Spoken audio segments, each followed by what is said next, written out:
Yo, what's going on, y'all? This is Marcus Rosa, aka Mazuma TV, back at y'all with some more boxing talk, man. About to give you guys my official Subriel Matias versus Dalton Smith live fight commentary, and then shortly after the fight, we will be immediately after the fight, actually, we'll be giving our post-fight breakdown. You see what I'm saying? As of right now, Subriel Matias is walking into the ring. Dalton Smith has already made his entrance to the ring. He's embracing the fans. He's taking selfies. He's taking selfies on the walkout. That's crazy. I've never seen that.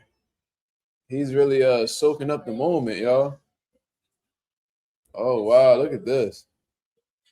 You know, Subriel has always been, very welcoming to the fans and stuff like that. I've never heard anything negative about him, but to be honest, when it's time to lock in, the last thing I want to see is Subriel taking pictures with fans. He needs to make his way to the ring and get the job done. But he's really taking his time. Look at him. That's the first time I think I've ever seen that. That's interesting. That's very interesting.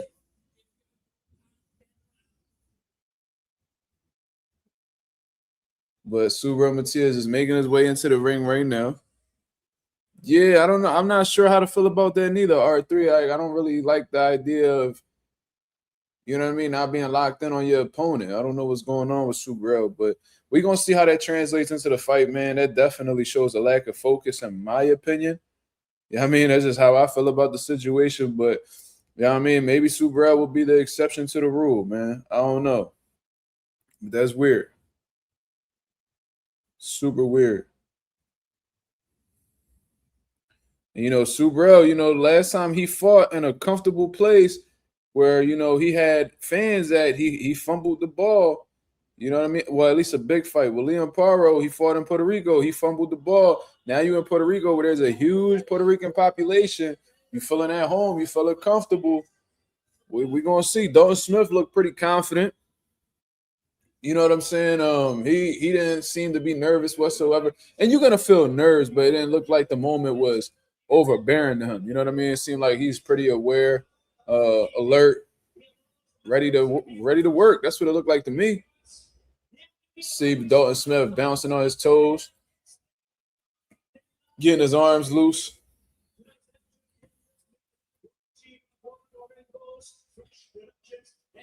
Dalton Smith shadow boxing and all.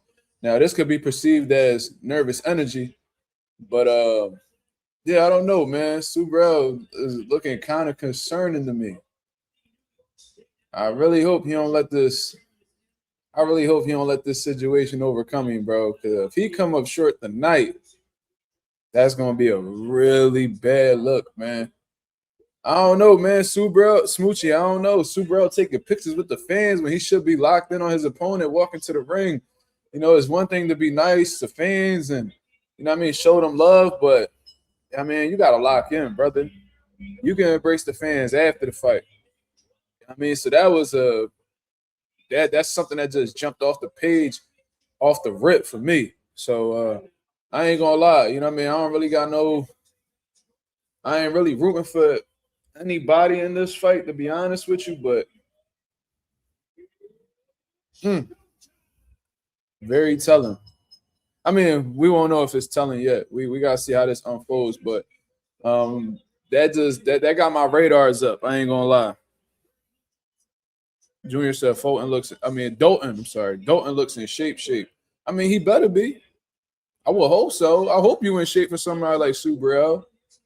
If you want to put yourself in a situation to win, you got to be in shape for Subriel, bro. Like doing that, not being in shape would be a death wish.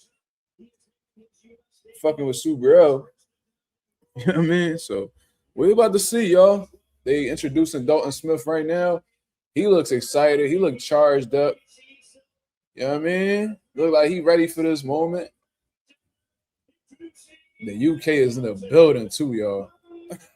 Them niggas got a whole section at the Barclays. Now I see that the lights is off. I see the lights is off over there, so it look like they ain't sell many tickets. But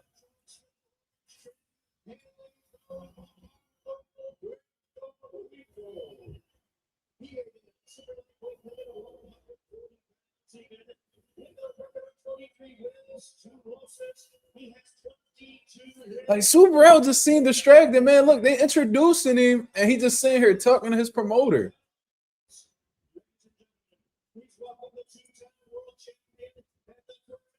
Deep breaths from Subriel. He looking all over the place, bro. What the fuck is going on?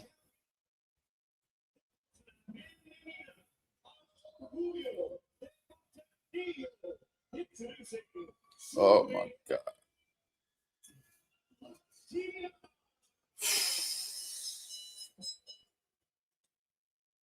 Damn. Say you ahead of me? Hey man.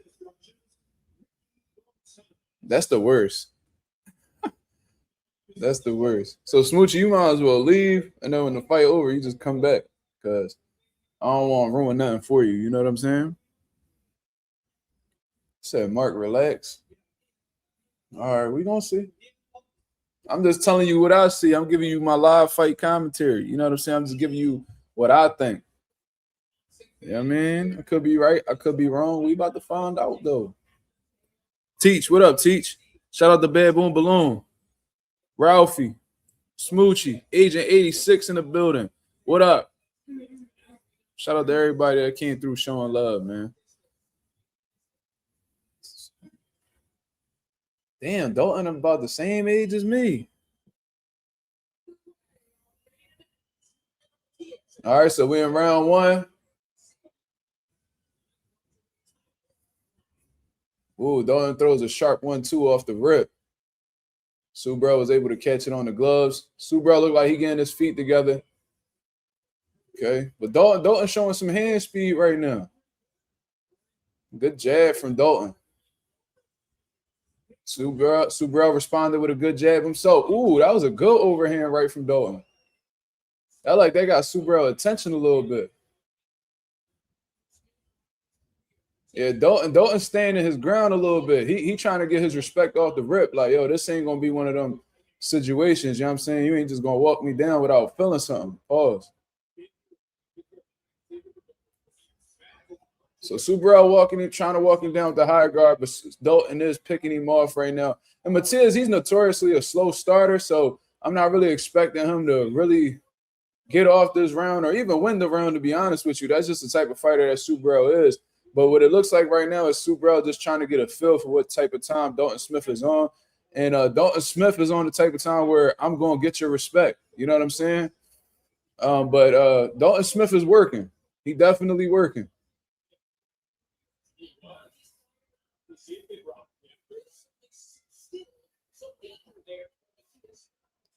But Dalton Smith, he's boxing. Subriel's putting that pressure on him.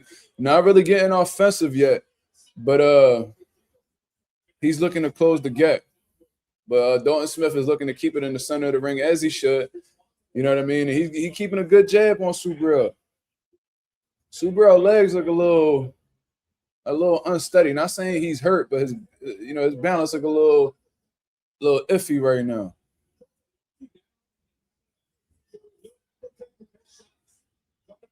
Like there's shots that Dalton's hitting him on the gloves, and he's like falling over, head snapping back off of jabs. It's a little shaky round for Subriel right now. We got 50 seconds left on the round over here, and Dalton's definitely getting the better of these exchanges. Sharp counters from Dalton, just like I told you that he would bring, in the early rounds. But Subriel's trying to get to the shits, but Dalton's just beating him to the punch right now. Outworking him, keeps turning him. Yeah, I mean, it looked like Dalton took a little page out of Liam Paro's book. That's what it's looking like. But Subriel looked like he's just trying to figure it out right now. But this is a bit of a high pace for Dalton. You know what I mean? This isn't the usual for Dalton. So either he prepared for this, or Subriel's making him work outside of his pace. You know what I'm saying? Great first round for Dalton Smith. Definitely got that round clearly, in my opinion.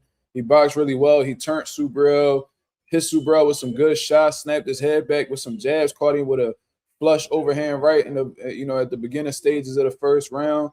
So that definitely was a Dalton Smith round. It just looked like Subriel was trying to get a feel for him and at least try to close the gap, but he wasn't able to do so in this first round. So it's definitely 1-0 Dalton Smith. And I'm gonna try to keep score, y'all. Sometimes I get caught up in the rounds, you know what I'm saying?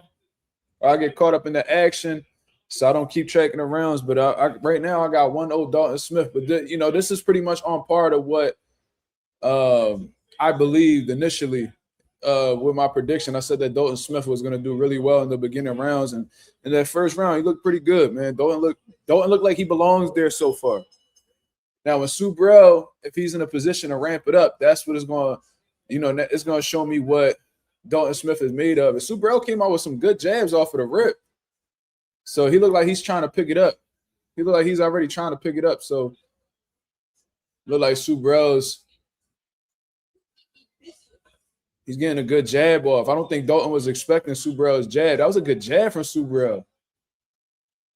Okay, Dalton Smith already tying up. Smart boxing from Dalton. I ain't gonna lie.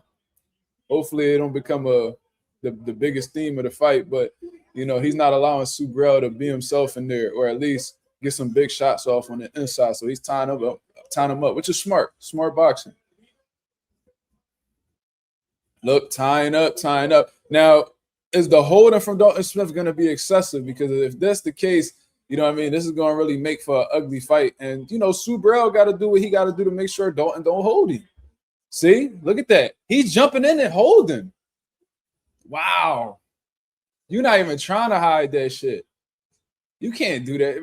Like Holden definitely has his reasons and shit like that, and it could be a good strategy to use, but you can't just excessively hold, you know what I mean, as soon as some offense gets let off. Like, you know what I mean? Especially in the center of the ring. Like, holding in the center of the ring is crazy, especially in the second round.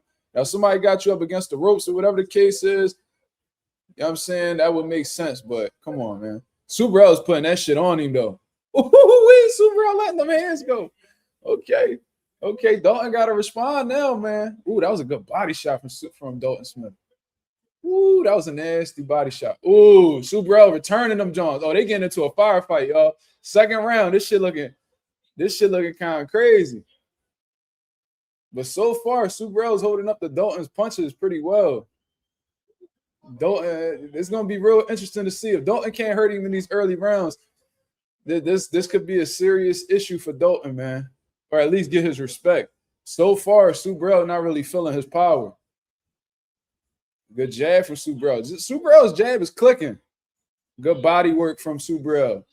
You don't want to take too many flush body shots from Subriel, man. This is a heavy-handed guy. And he's actually, Subriel's actually showing some good shit, man. He's actually countering Dalton. You know what I'm saying? He's slipping and countering. He getting some good jabs off. He's getting hit too, but you know what I mean? That's just like every other Subriel fight. You know what I'm saying? But Subriel's getting some clean shot. Ooh, beautiful right hand from Subriel. Short right hand while Dalton Smith was coming in. But Dalton Smith is holding up pretty well. Oh, Dalton Smith looked like he bleeding out the nose. Okay. Good round. Now, that was a close one. That was a close round. Let me know how y'all scored that. Y'all gave that, Teach gave that to Dalton. I don't know. Subriel was landing some good shit. There was a lot of back and forth. Y'all. I don't know. I wouldn't just easily get at the Dalton, man. That was some good exchanges, but Dalton landed some good shit. So, yeah, I mean, that round could have went either way, to be honest with you. Smoochie gave it to Dalton. Agent gave it to everybody gave it to Dalton. Okay. I don't know, man. That was some good exchanges. Subriel landed some good shit in that round. And Dalton need to get that head off the line a little bit, because if Subriel he countering with straight shots and he's catching Dalton regularly. But that could be 1-1. That could be 1-1 or 2-0 Dalton. But you know what I mean? I did think that was a pretty close round. But Dalton landed some good shit. So if y'all gave it to Dalton, I can't trip. You know what I mean? But Subriel definitely picking it up.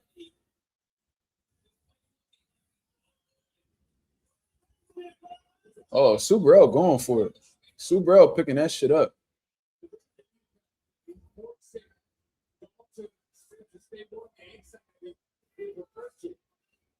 Oh, good body shots. Oh, good body shots from Dalton. Dalton a tough motherfucker though. Off rip, I could tell he came to fight. Subriel working with the free hand. That's some good shots. That's some good shots. But Dalton doing a little bit too much clinching. Ah, come on, man. You gotta fight on the inside, brother. You can't be doing that shit. You can't be doing that shit, man. Y'all gotta work on the inside too. You know, Holden got his place, but I mean, doing it every time y'all on the inside, bro, that's taking away from the fight, brother. You gotta know how to fight on the inside too. All right, so referee giving warnings because they're getting a little physical in there, doing some dirty shit. That referee fade is atrocious. I just wanted to say that. That's crazy. But Subriel picking it up. Subriel jab is clicking tonight, y'all. He got some good shit going on with that jab. Yeah, but it's like Dalton's getting some good shit off, bro. But at the same time, dog, like he's doing a lot of holding and it's taking away from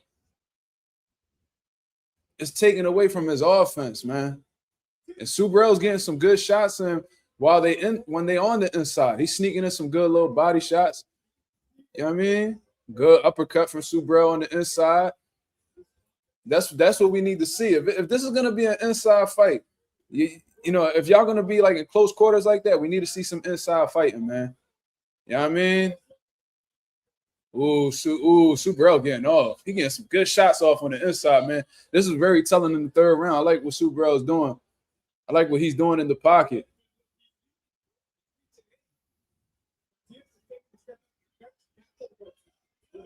Dalton don't really got no inside game, man.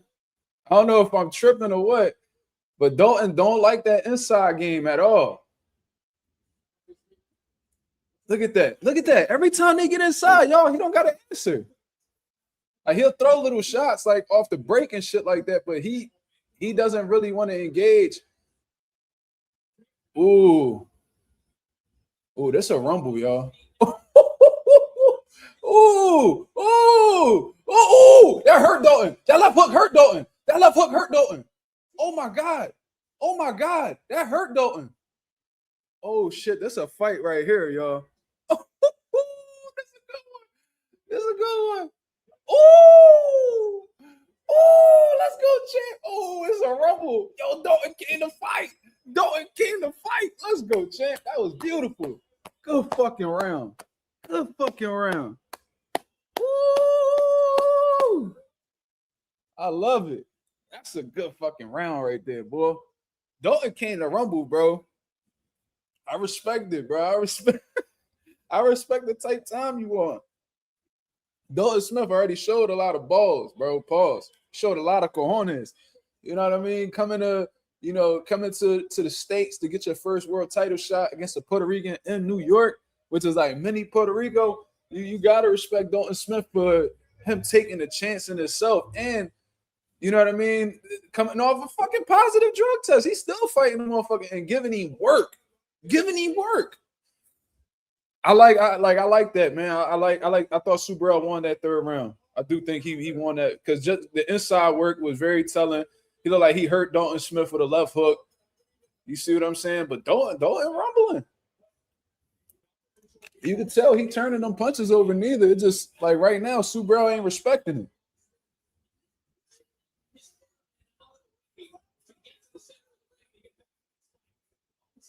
Dalton doing a whole lot of holding on that inside though, man. A whole lot of holding.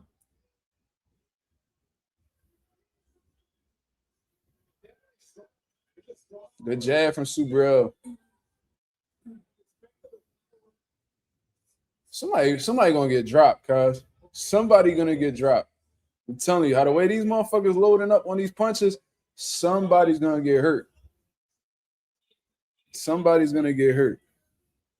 Dalton is turning them punches over. Got some good speed on him. Subriel, he turning the shit out them hooks and them right hands.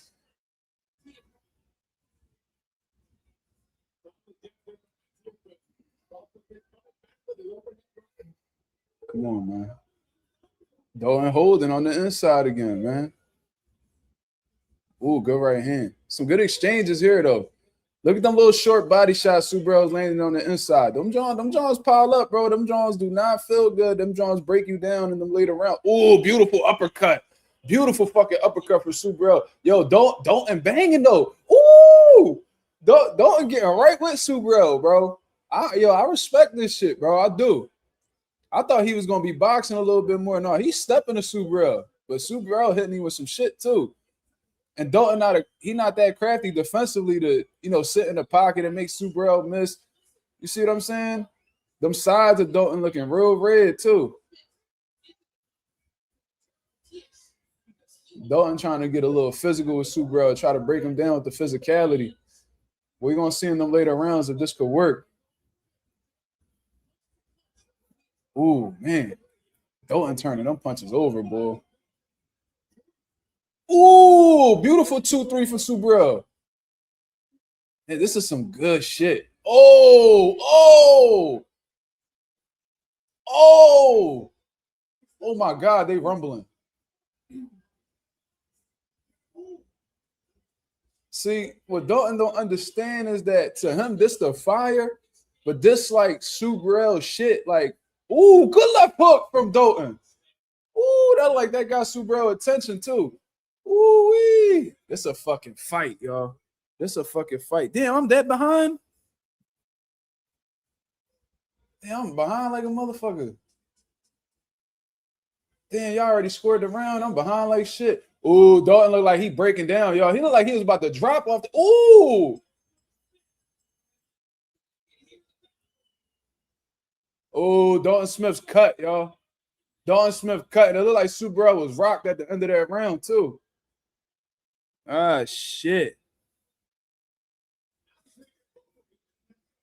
Subriel looked like he was hurt at the end of that round, though. Damn, yo, I'm behind like shit.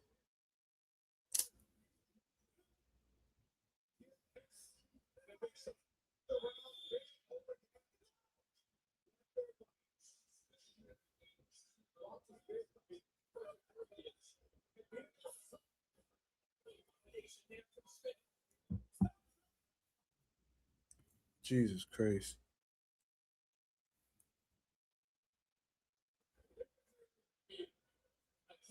Why you said don't look at the chat? What happened? Wait, what happened? Somebody getting dropped.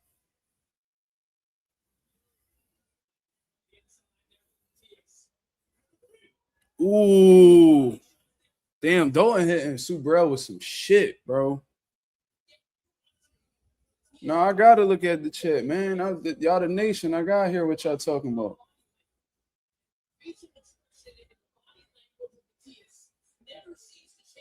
Ooh, good left hook.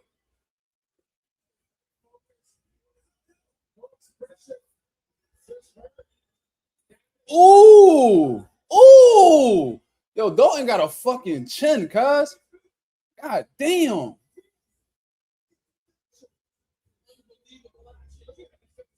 Yo, Subriel getting backed up.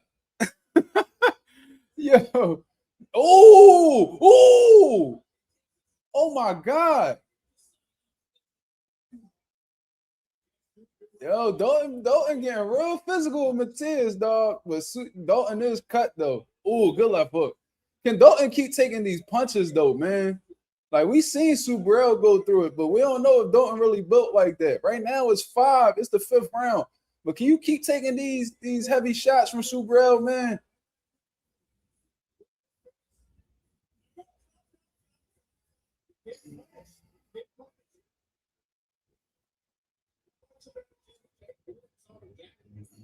Oh my God! Oh no! Oh, Subriel hurt! Oh, Subriel hurt! Oh, Subriel got dropped! Oh my God! Oh my God! He hurt! Oh, stop!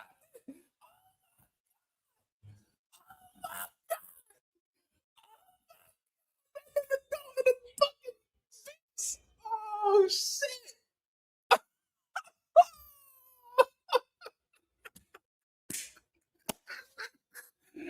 Yo, Eddie Hearn said justice will be served, cuz. He said justice will be served. Eddie wasn't lying, my nigga. God damn.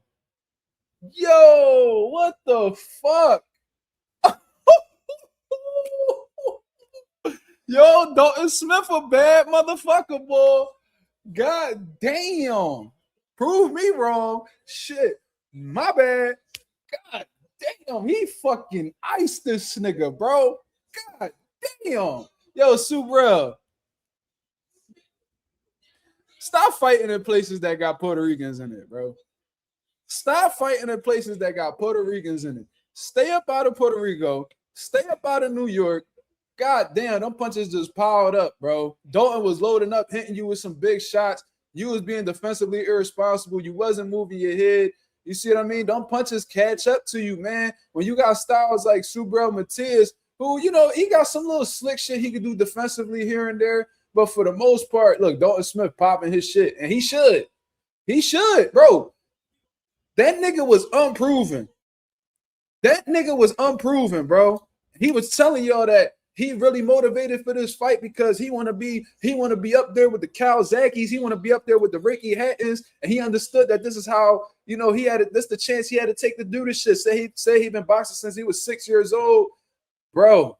That motherfucker just put 140 pounds on notice. Let's take a look at this replay right here. Dalton Smith, beautiful right hand. That buckle, ooh, that right hand buckle. Subriel was hurt. Subriel don't know no better though, man. He don't. Ooh, and then that overhand right drop Matias. Now, what made that knockdown bad is how the way Matias just laid out on the canvas like a starfish and shit. You know what I'm saying? That just wasn't it. But that was a nasty shot. That was right on the ear. That fucked with his equilibrium. So when he got up, look at that beautiful overhand. See, though, I told y'all somebody was gonna get dropped. Somebody was gonna get dropped, man. The way Dalton was turning them punches over, you could tell them Jones was with bad intentions, man. You know what I mean? So, goddamn, bro, Dalton just smoked Subriel. I had Subriel stopping in between rounds 9 to 10, but shit, that motherfucker proved everybody wrong. But listen, man, that was a beautiful performance from Dalton Smith. He started off well. Subriel had his moments too. Looked like he hurt Dalton Smith, but Dalton Smith showed a great fucking chin. He showed that he could box. He showed that he could bang. It was a little excessive with the holding, but for the most part, you know what I mean? He was able to, you know, get Subriel where he wanted in terms of, you know, in the center of the ring, was turning them punches over. He seen that Subriel wasn't responding well to right hands. He threw the right hand. He threw the 1-2. Boom, boom. The right hand just, it landed, but it just wasn't that flush the first time. So what he did, he stepped in a little bit more with the second 1-2. Bop, bop. He got beautiful leverage on that right hand. He hurt Matias. Matias don't know no better. He wasn't trying to hold. He wasn't trying to get on his bicycle, probably because his legs wasn't underneath him.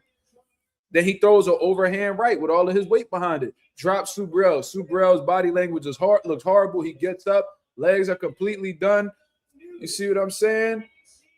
Dalton Smith, man. And Subriel showing great sportsmanship, of course, but goddamn. Dalton Smith really made a statement tonight at 140 pounds, man. That is the first upset that I can recall of 2026 at a high level. You see what I'm saying? Dalton Smith showed a granite chin. He showed great boxing ability, great counter punching. He showed a great jab. He showed respectable power, man. I told y'all when I did my prediction video, he looked like he got some sneaky power, and that shit caught up to Subriel, man. You know what I mean? I don't know, man. I don't know. I don't know if the mileage done caught up with Subriel. I also told y'all that Subriel might have been going through some things psychologically in the lead up to this fight. Maybe this PED test really threw his state of mind off. Regardless, ain't no excuses. You know what I'm saying? If anybody was affected in this situation, it was Dalton Smith. He may have had some doubts. He may have been nervous going into this fight, but he truly believed in himself. He took the fight. He stood through with the fight. He came over to New York with his UK fans that flew out with him, and they having a ball right now, man. Look at them people in the crowd going crazy, bro. Look at them UK boys going crazy. Oh, man. Eddie Hearn got another champion in his stable, y'all. Oh, man, when everybody doubted him. Damn. He did his thing. He did his thing, bro. God damn. Listen, man. You know, Eddie Hearn said justice will be served. That motherfucker was not lying. That motherfucker was not lying. He told the truth. He told the truth. Man, that was a hell of a victory, dog. The first upset of 2026 in the books, man.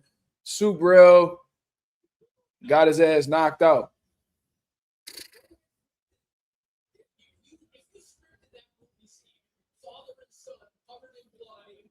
And early on, Subriel Dalton's punches didn't look like it had much of an effect on Subriel, but you know what I mean. You get hit if you get hit with a sharp, Dalton's a sharp puncher.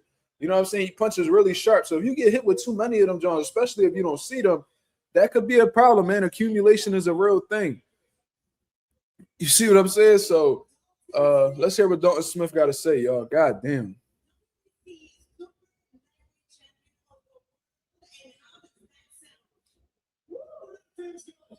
It sounds good. But first of all, you're not a kid. I fucking love you. You've traveled all this way. You believed in yourself. A big thank you. A big thank you to all the Puerto-Ricans. But also to Subriel as a true champion. This is the first time Subriel Matias not just touches the canvas, but gets knocked out. How does that sound for you? Listen, I had to listen. It's the first time in my career I've been in the door. God damn.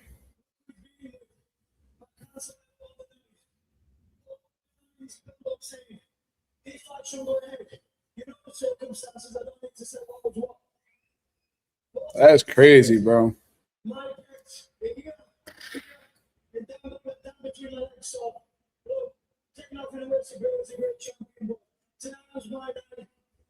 I remember Subriel was on the canvas and shook his head. He was like, that motherfucker got hit with a bomb, cuz. Woo wee. You see how quiet the Barclays is right now?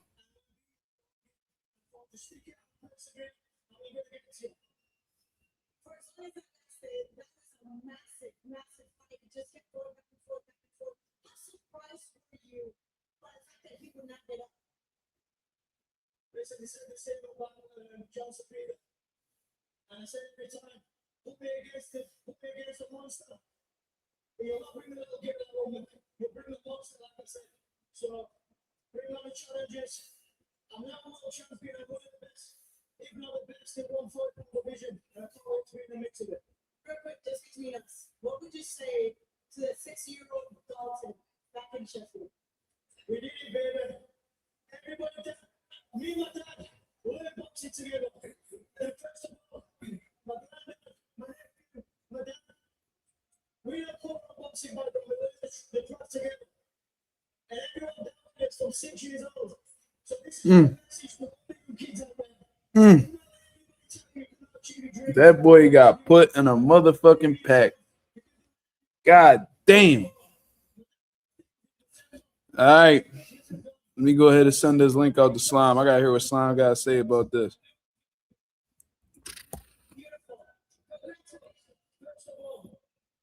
God damn. That's insane. This nigga Reese said, get up, Craig. Hey, yo. Yo. That was crazy, bro. That motherfucker Dalton really showed something. Hold on. Before I let you. Yo, Slime, let me hear what Eddie Hearn got to say. Hold on.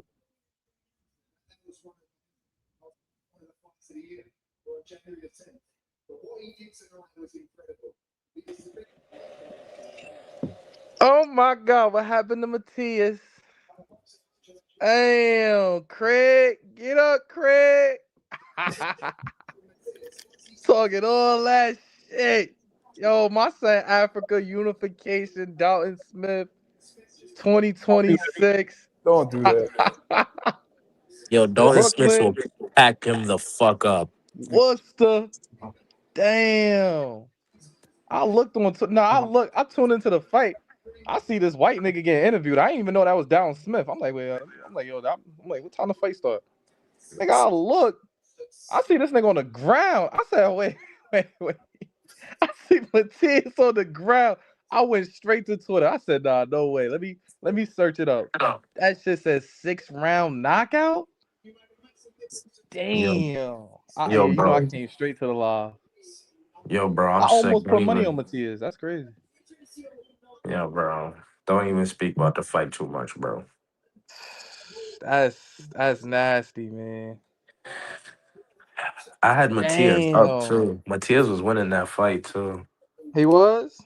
Yeah, nigga. I wasn't I even. had Damn, I wish I was watching that shit. I had him winning the fight. Nah, your scorecards be fucked up. So I don't know if that's, you know what I'm saying. Yo, yeah, yo, Mark, who was winning the Oh fight? my I god. think that shit was tied up before that shit happened. 3-3? Oh nah, actually 3-2 or 2. Oh yeah, damn. Yo, watch them not even get Subriel a chance to speak or nothing. Nigga, that nigga, he awake?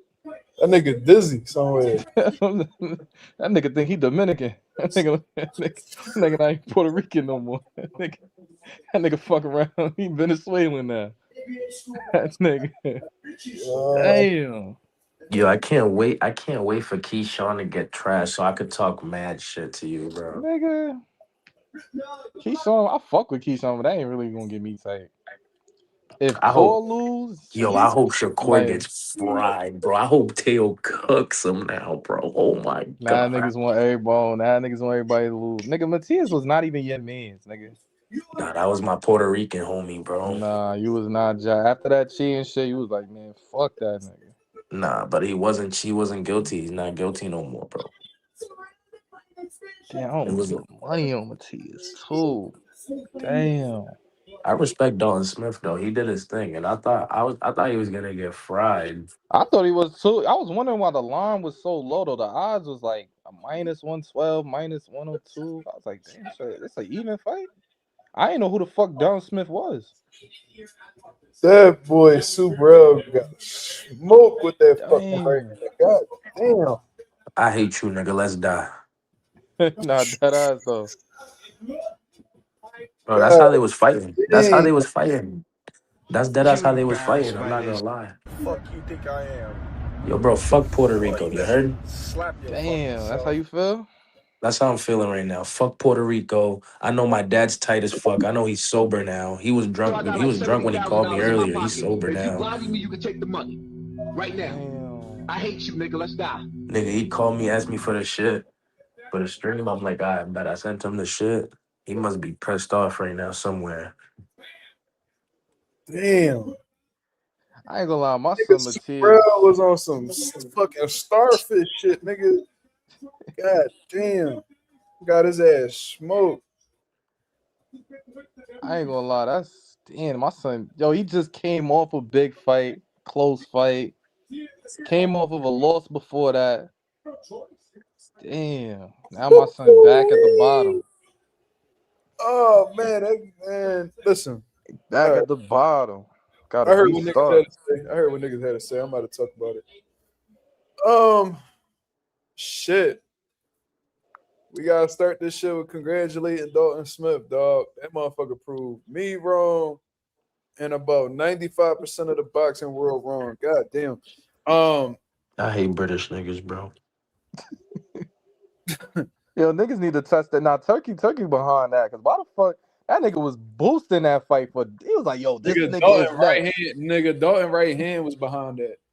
That's what Oh man. behind that shit, nigga. That Listen. nigga Turkey was boosting that shit since last year. Like, nah, this is the fight. I'm Cause like, he nigga, was ranked in the WBC, bro. You know what I'm saying? man.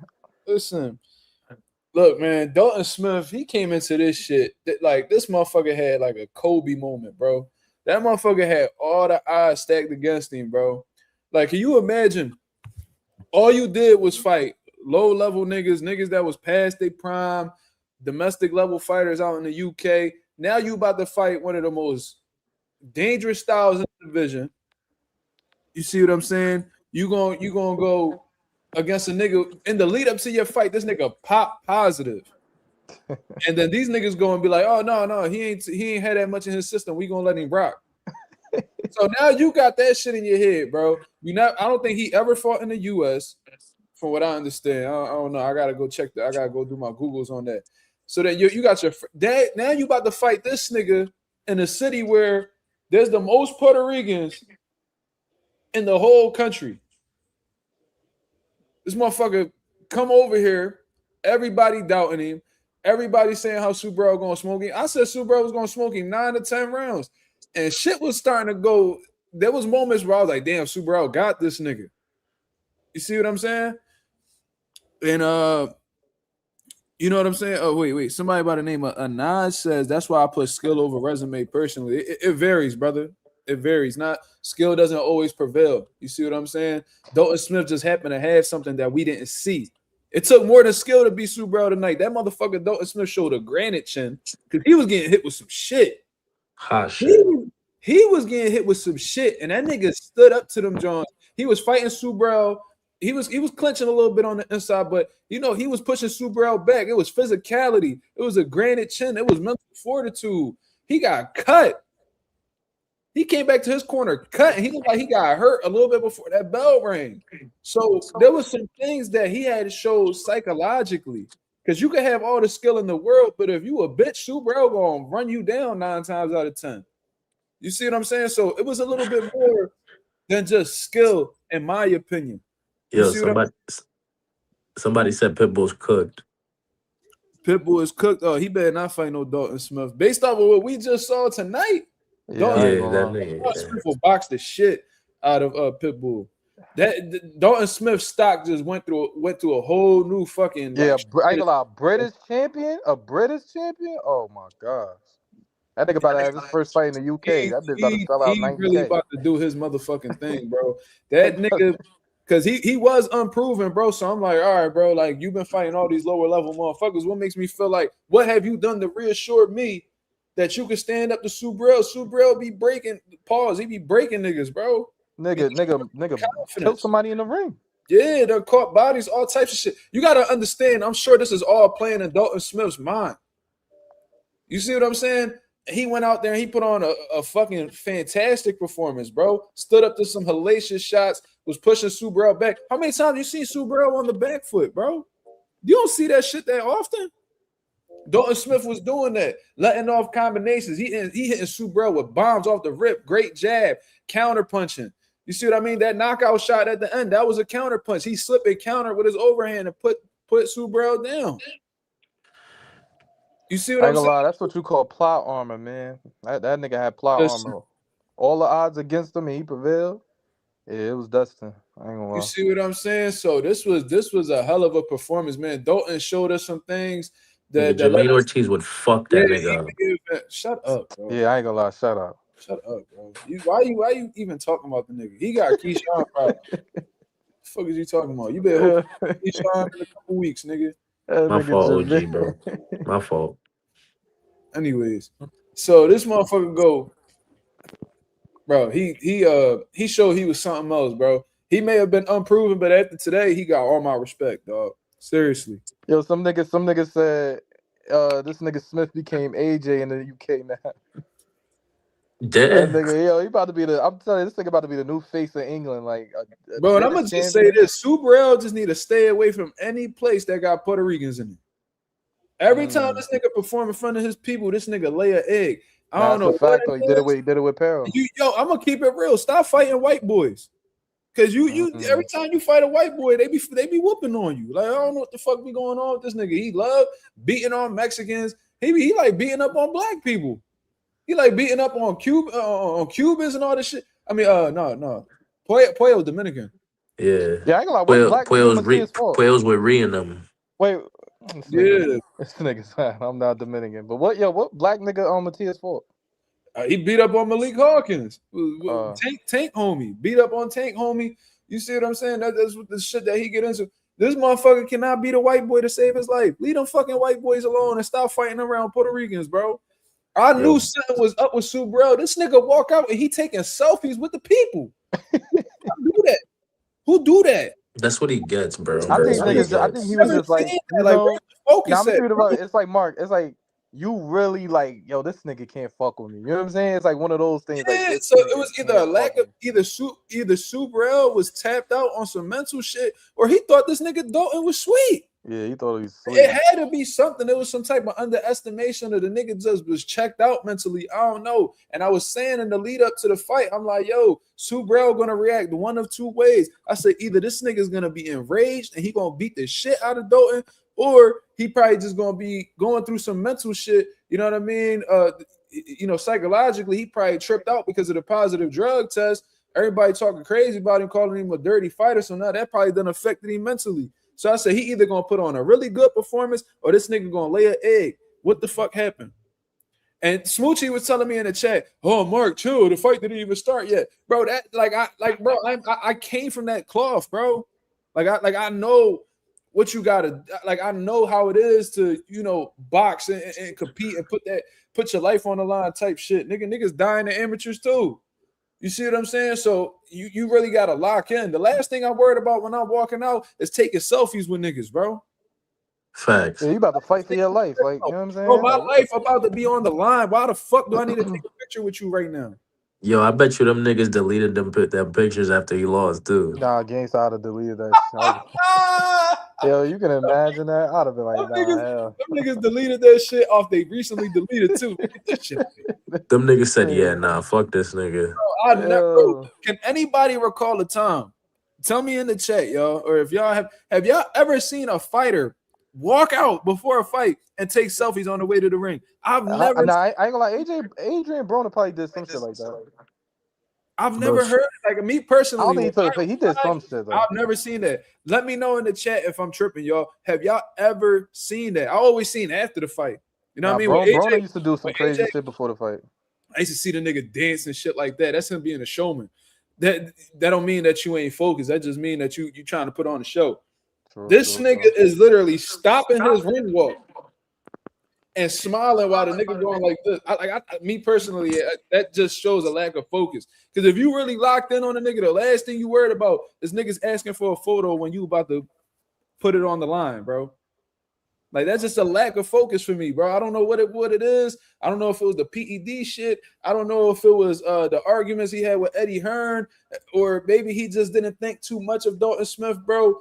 But I'm gonna be real. That wasn't the Subriel that I've seen in the past.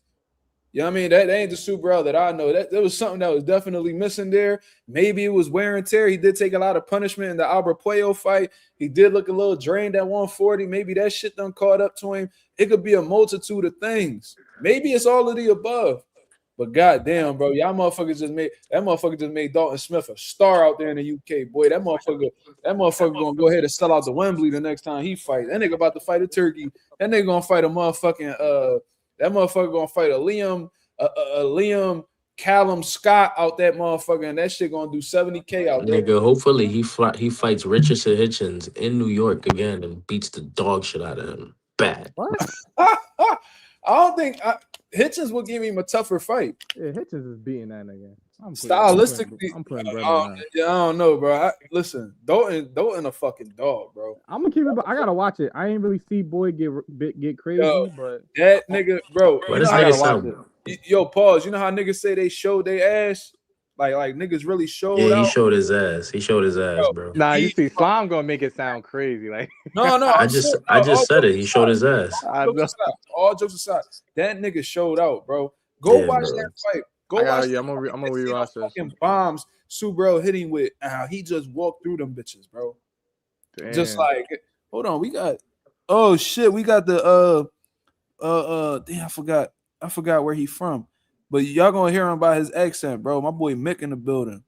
Hold on. Y'all would have loved to see. Man. Y'all would have loved to see Antoine Russell against Matias, man. That was damn near like one of my. It's not letting me add him. Yo, Mick is not letting me add you to the stage, bro. Leave and come back. Oh man, I'm gonna have to lock in to listen to my homie Mick, man. Yeah, Mick accent crazy, bro. Yo, Reed, watch this, bro. You gotta lock in, bro. Oh, that nigga's accent is insane, but I fuck with him though. He knowledgeable though. I fuck with him. You gotta really lock in to understand him though. So, yo, Mick, what up? I'll try and speak very slow for you. Man, Tell the people where you from again, bro. I'm from Scotland. Okay. Um, I know you celebrating over there, brother. How you feeling? I'm shocked. That's probably one of the best a UK win away from home for a world title. Like amazing. I didn't see that coming. I did not see that coming at all. So what did you see coming? I seen Matisse knocking him out. I've always thought Adam Azim's a better fighter out of Dalton Smith than Adam Azim.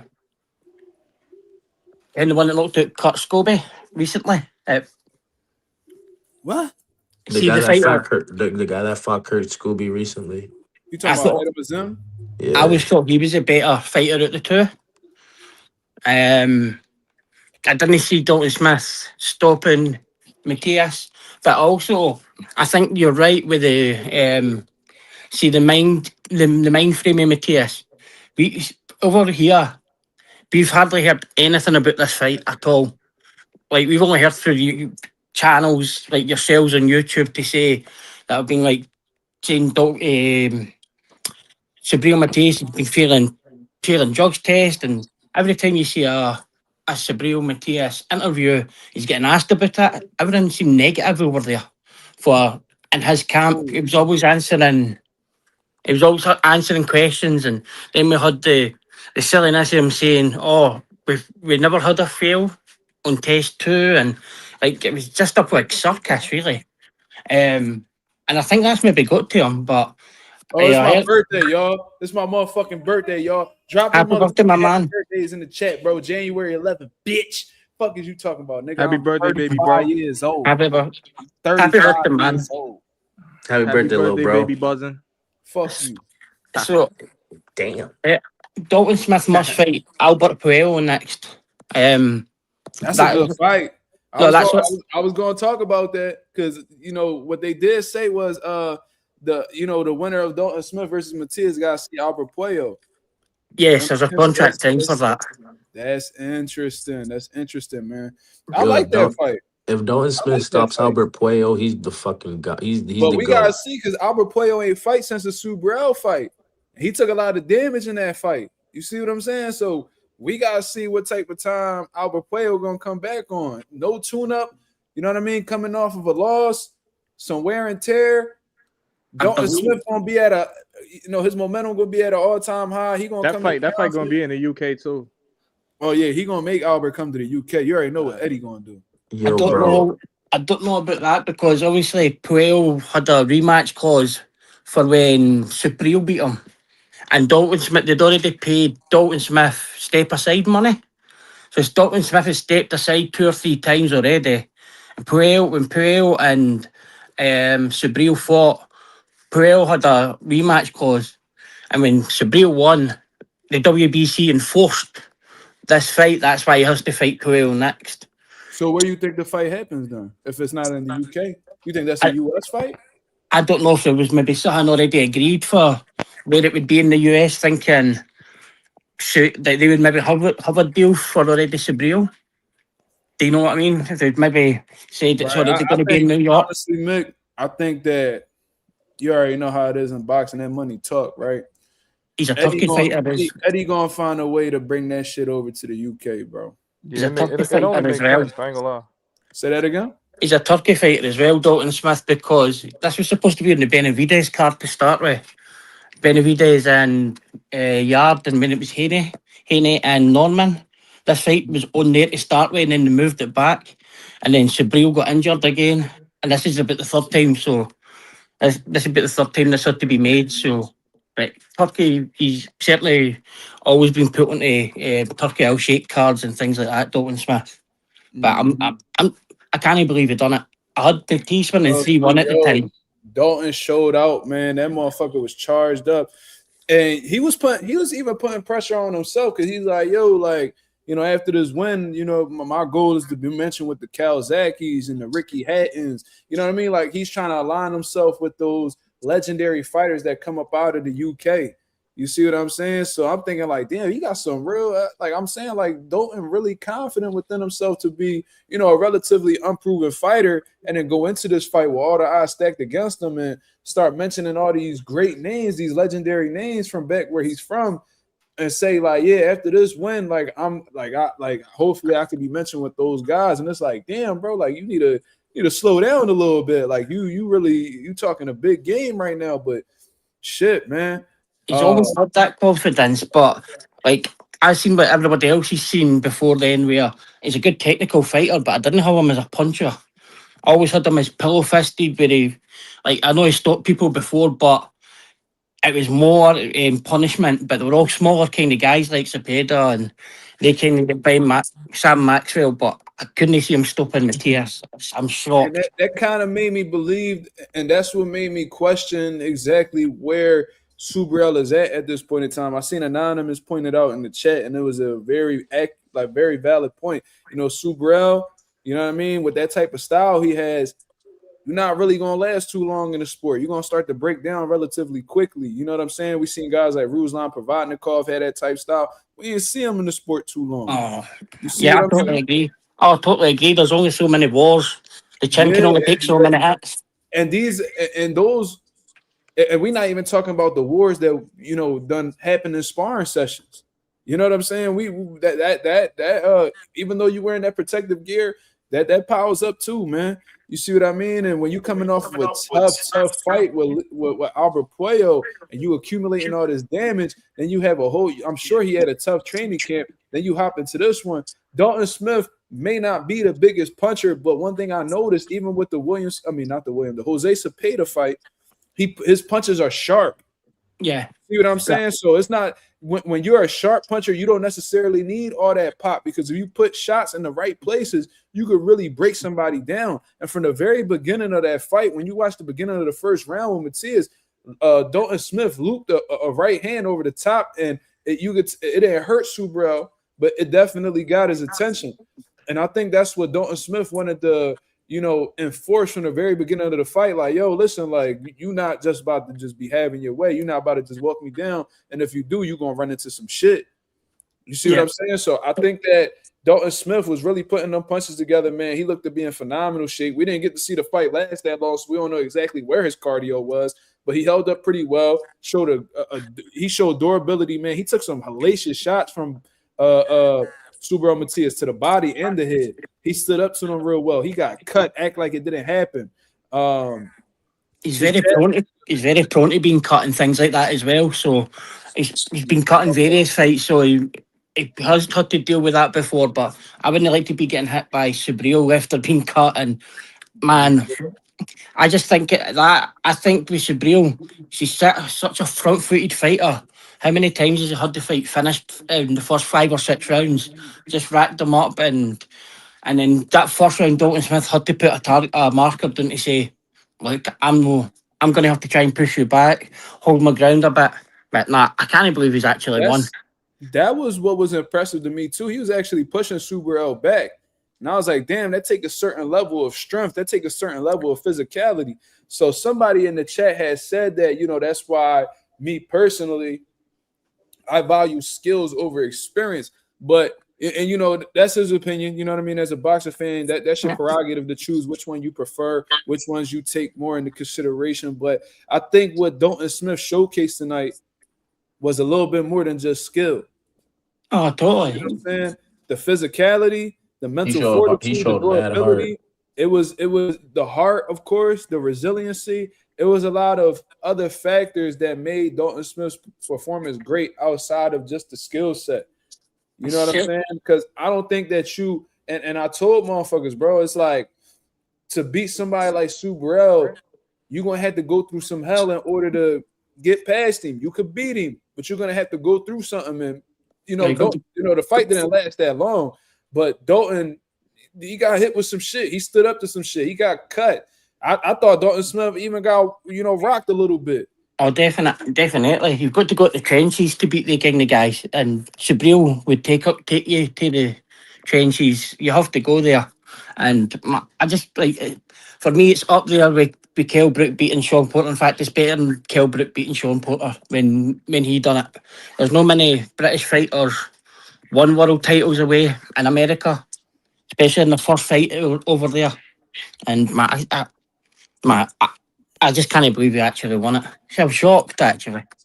Yo, the UK got another one, man. Yo, Terrence Smith, what up, brother? Thanks for. I'm gonna just jump off the notes because it's like 5 a.m. But appreciate you having me. All right, brother. You have a great one, Mick. I Take appreciate care. you coming through, Have a great birthday and stay blessed. Yes, sir. Yes, sir. Thank you. Man, fuck Reed. Yo, Terrence Smith, what up, brother? What's happening? You can hear me? Yes, sir. Nothing, man. Just got done watching that fight. I caught it on somebody live on Facebook. I wasn't finna pay for that shit. What did you think of it? I think it was a good rumble. Like I expected, man. I ain't gonna make it seem like I'm a big fan of Dalton Smith, but I'm glad he won because I'm tired of Matias being at 140, man. He can minimally be at 147. I want to see because he ain't like he rely on a bunch of athleticism. The only thing he really rely on is power, combination punches, and pressure. I mean, that could translate to 147. I want to see what he can do up there. Or if he decides to stay at 140, I want to see him bang with Gary Anton Russell or somebody to see, or even Pitbull to see if he can break them like he break everybody else. Shit, after that type performance, I don't think that it really is putting, in my mind, questions as to whether Subriel, is still this elite level guy that he once was at one point in time. Man, he didn't. That was terrible. That was terrible. What he seemed to be, that mental pressure can. I don't think you beat. I don't think you beat people like Albert Puello being, low Man, level. I thought he lost that one. We've seen Tito get stopped before. That fight could have went either way. So yeah, but let me see. I seen you left the super chat, brother. My apologies. Yeah, you good. You good. Let me see. So Big Vic, the man, says Dalton's dad was pissed and kept telling him to box. He was pushing his dad and his cornerman out of the way when he got off the stool after the third round to get to the center of the ring. Yeah, I saw that. I didn't really know what that was about because I had the volume low and I was just tapping in with the chat. But you know what I'm saying? Sometimes fighters just know, man. Sometimes fighters just know, like, yo, like, I don't need the boxing. I got him. And maybe Dalton, he seen something in the ring where he was like, oh, I got this motherfucker. He can't, like, he don't punch as hard as I thought he did. Oh, he not as strong as I thought he was. You see what I'm saying? So maybe it was the situation where it was like, all right, like, I see that y'all want me to box, but you know what I mean? I'm going to take control of what I want to do in the fight. And that could backfire. You know what I mean? Because remember when Chris Colbert did it and got his ass slept by Rayo? You know what I'm saying? Sometimes if you take things into your own hands, it can get you burnt. And then other times, get up out of here, though. Happy birthday, bro. I appreciate it, brother. Thank you. Oh, it's your birthday, homie? Yes, sir. Yes, sir. Happy birthday, homie. Shout out to my boy Mick Doonan with my boy sent me 10 euros. Shout out to the boy Mick Doonan. I appreciate you coming through and showing love, brother. Thank you. And shout out to everybody that wished me a happy birthday, man. I wasn't even paying attention to that shit till my girl said something, but it is what it is, bro. Yeah, man, January 11th. The day after Tito Trinidad birthday. Ain't that something? Yeah. Beautiful thing. Beautiful thing. I definitely think Subriel got pop. I just think it's more of the volume that really, break people down. I don't think he just got one, I definitely think he got pop, but I think he got heavy hands, but it's not like a situation where like he putting you out with one shot. Like he put them Jones together and he break you down. You feel me? Yeah. Like Dalton looked like he was kind of almost ready to go a couple times in there, but he had heart. Dalton got him through this definitely one. got hit with some shit, and it looked like Dalton was getting hurt with some of them shots. Mm-hmm. But that just go to show you like Dalton more than just a UK level fighter. Like he shows some toughness. You know what I mean? Some resiliency, a good chin. He walked through some fire tonight, bro, and he was able to shoot that shit out with Subriel, which I didn't think he was going to do that. I don't think anybody anticipated that. He shot it out with a fucking with a shooter and came out on top of that, John, bro. That was crazy. I like to see him and Sam Noakes. Well, is Sam Noakes moving up? No, I'm just saying for future references. That would be a good style. That'd be a good style. Be a good little style matchup. Sam Noakes is tough as a motherfucker. For sure, Hmm. that'd be a good one. Very, very strong too. Shout out to 93 Octane in the building. He sent Matias Performance Slipping Sons. He parted ways with former trainer Panda. Yeah, man. Yeah, I definitely see what you're talking about, brother.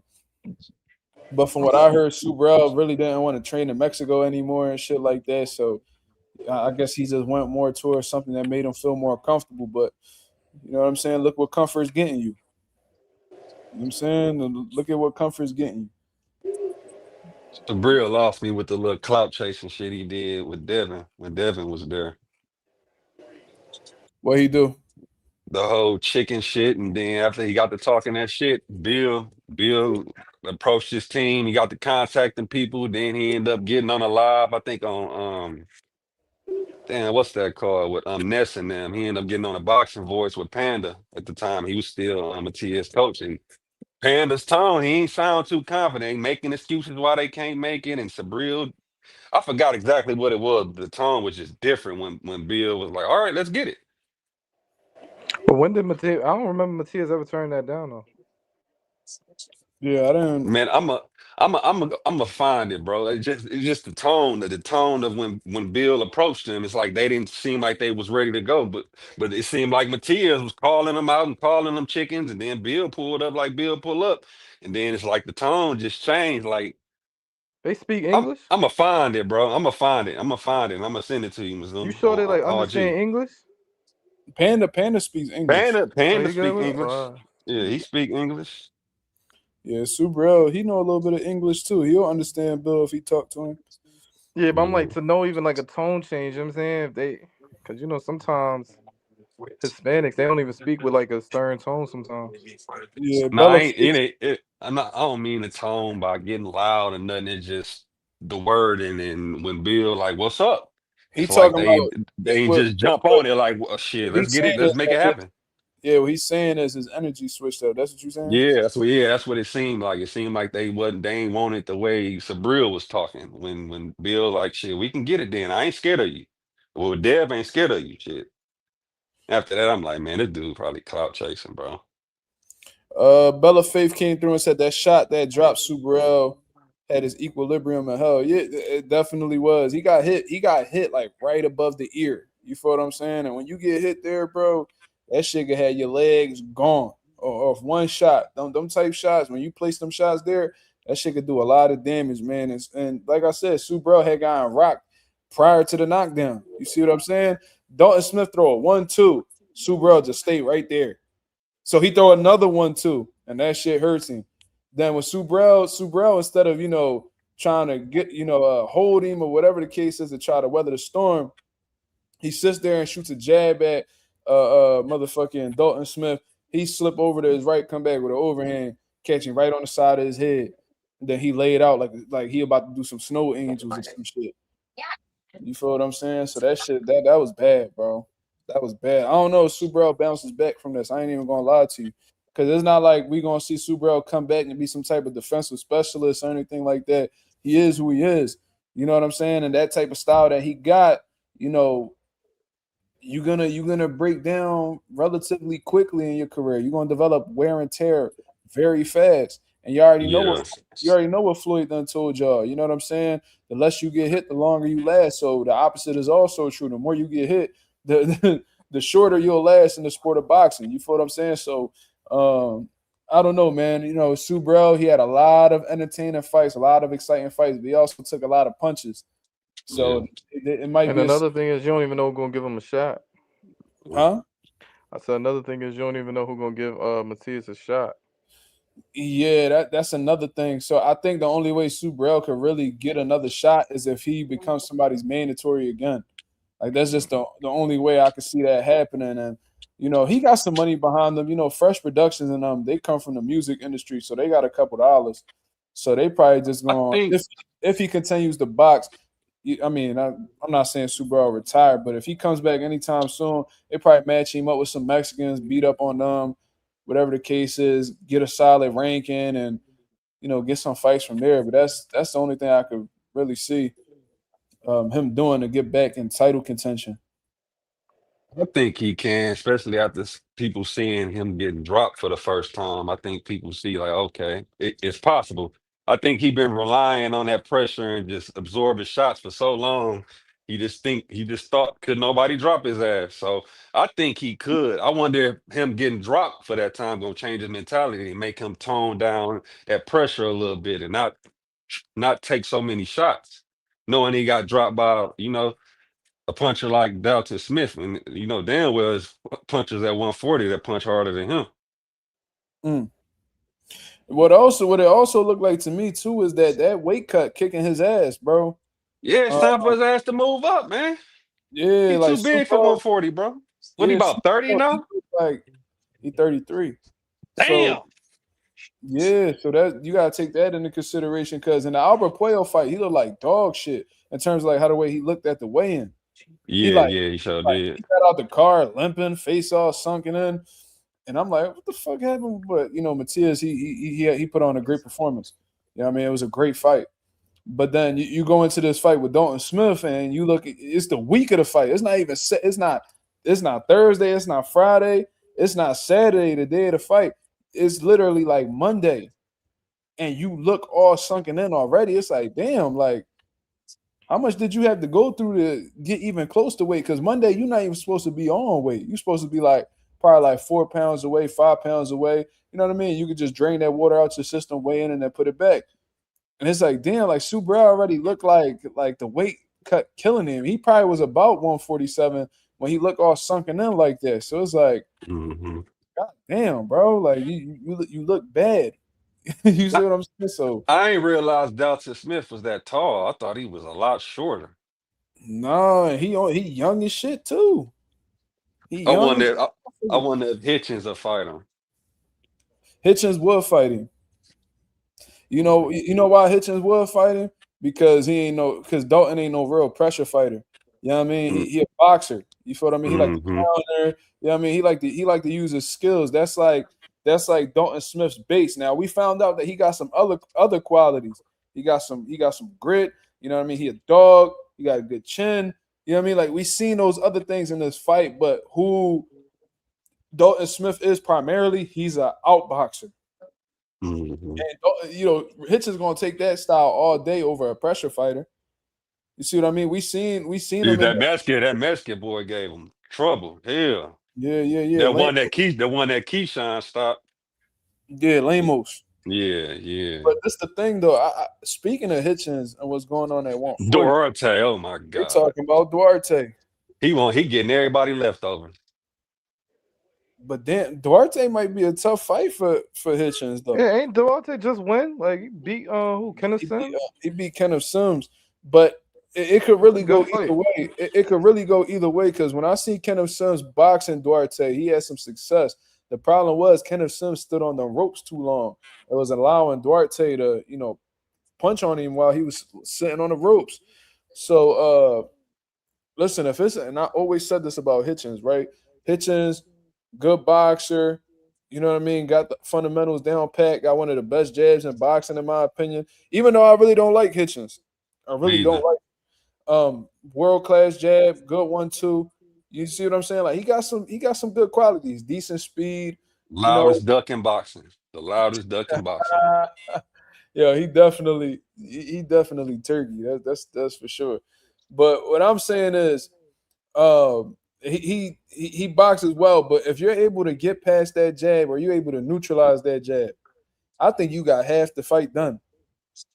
You got half the fight done, and it shows like when you step the Hitchens, you know what I mean. You smother him, you make him fight an inside fight, and you rough him up on the inside, bro. Pause. Crazy. But when you able to do that, you can have some success with somebody like Hitchens, bro. Yeah, because he ain't as good as Devin with controlling distance. No, he's not. He's not. And Devin could give you some looks on the inside and give you some, you know what I'm saying, and turn you, whatever the case is. Hitchens, like it almost looks like he panics when you bring the fight to him and you get past his jab. Yeah. You see what I'm saying? Like I feel like if you're able to neutralize Hitchens' jab, you in a great fucking position. You see what I mean? Bella Faith believes Hitchens could stop Duarte. I don't know about that. My son Hitch is gonna beat Nah, hell Duarte. no. However, he gonna beat Duarte. I Money don't line see him Hitchens. stopping him. Hell nah. He might not stop him, but he gonna win But I'll that tell you fight. what, if Hitchens stops him, I'll probably shut the fuck up about him. I mean, Oh yeah. he's Yeah. still Duck Matias and all that, but you know what I'm saying? Like you know, if he stopped Duarte, it's like all right, you know what I'm saying? All right, maybe you learn something from that Lemos fight. Gary too. No, he definitely scared of Gary. Like he was ducking Subriel, but I think he really scared of Gary. Like I really Yeah. think that. Like I think he just don't want no smoke with Subriel because that style. He probably want smoke with Subriel now. I You know doubt. what I don't even think he won it now. I'm saying? He probably like Subriel. I'll fight you now, champ. I'll fight you now. You He know what I don't mean? want to. He don't want to deal with that IB. What is he? He got the IBF. Yeah. Yeah, he don't want to deal with that with Matias. He already let that be known. He Yep. would have been better. He would have been better off taking them just now. Cause shit. Hitchens had me dying laughing. I'm like, yo, these niggas, just like how De La Hoya was talking yesterday. Oh, you trying to pigeonhole fighters? You know, we got options. Oh, y'all begging for the fight. Like, nigga, what the fuck? Like, niggas nowadays just directly admitting they duck. Nigga, This nigga, man Hitchens told that ain't. Subriel to his face, bro. He told Subriel to his face, why would I fight you when I can only put on 10 pounds? You know, why would I do that to myself? Like, nigga, what? I'm like, yo, this nigga right here, bro. I respect it a little bit. At least he said Oh it, and my he ain't fronting like a lot of motherfuckers that won't just come out and just say I don't oh want that fight. man. Sue At Bro was least just he. looking at him like this nigga ain't got no shame.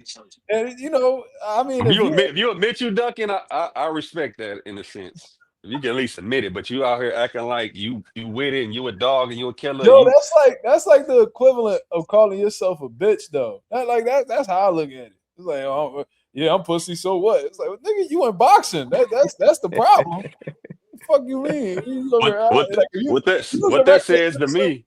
What that says to me, he know he needs to be at 147. He needs to move up. If he's scared of the 10 pound rehydration clause, that just tell me he needs to be at 147 too. yeah, but he ain't give a fuck about the 10-pound rehydration clause when he fought Liam Paro.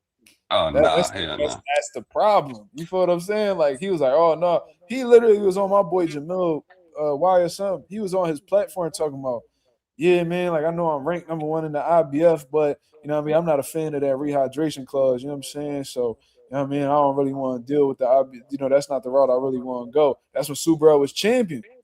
Yeah. Well, I'm like, all right, you know what I'm saying, whatever. That means He you was shut when he was the IBF champion, right?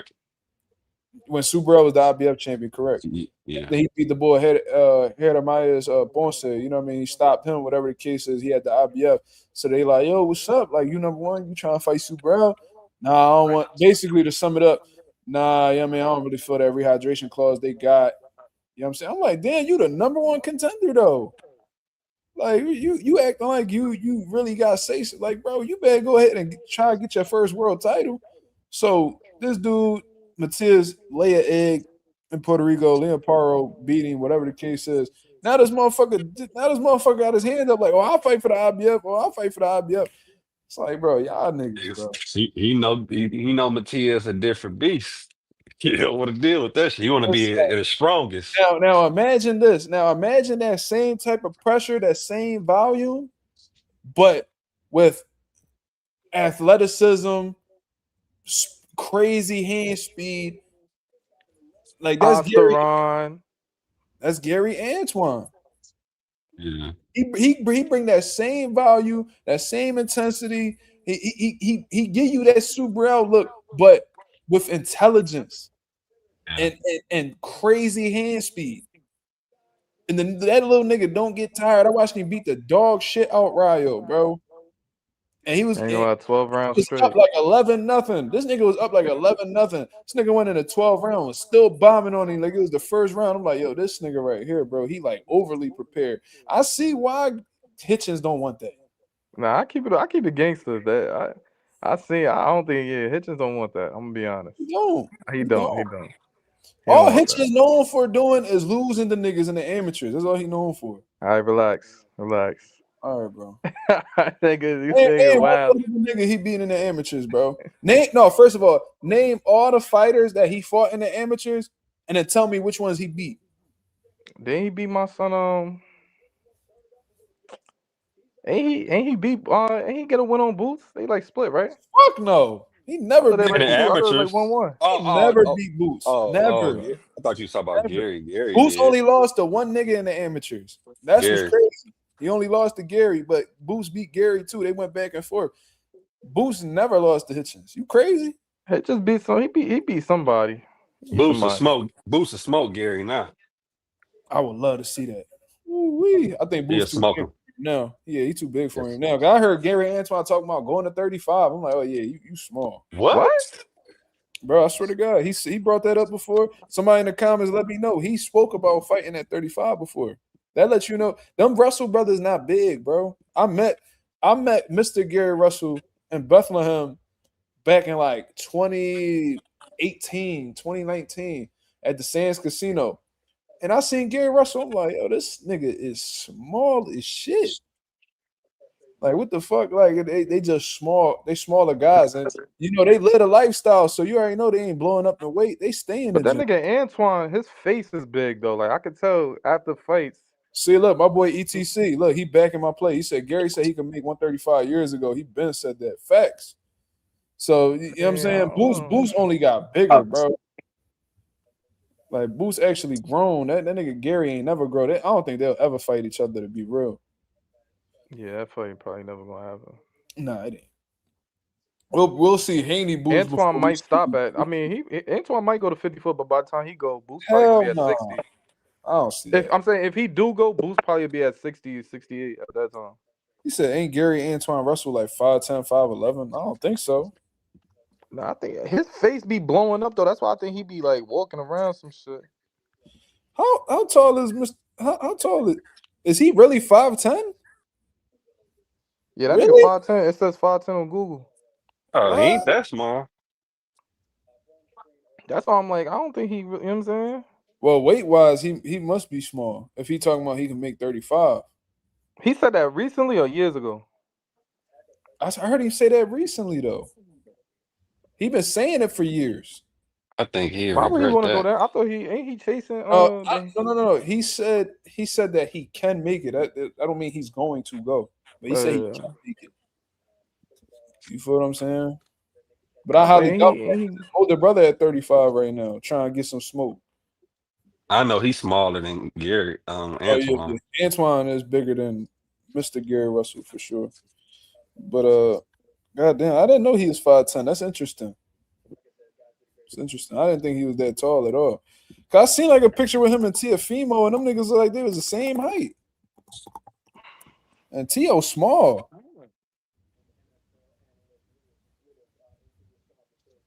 I don't know. Maybe I'm tripping. I don't know. Damn, man. But goddamn, bro, that boy Subriel got his ass smoked, bro. Goddamn. All that shit got to him. Yeah, it's I time to think move up. I think it was a multitude of things, bro. Like I think that it was the weight. I think it was the weight. It may have been him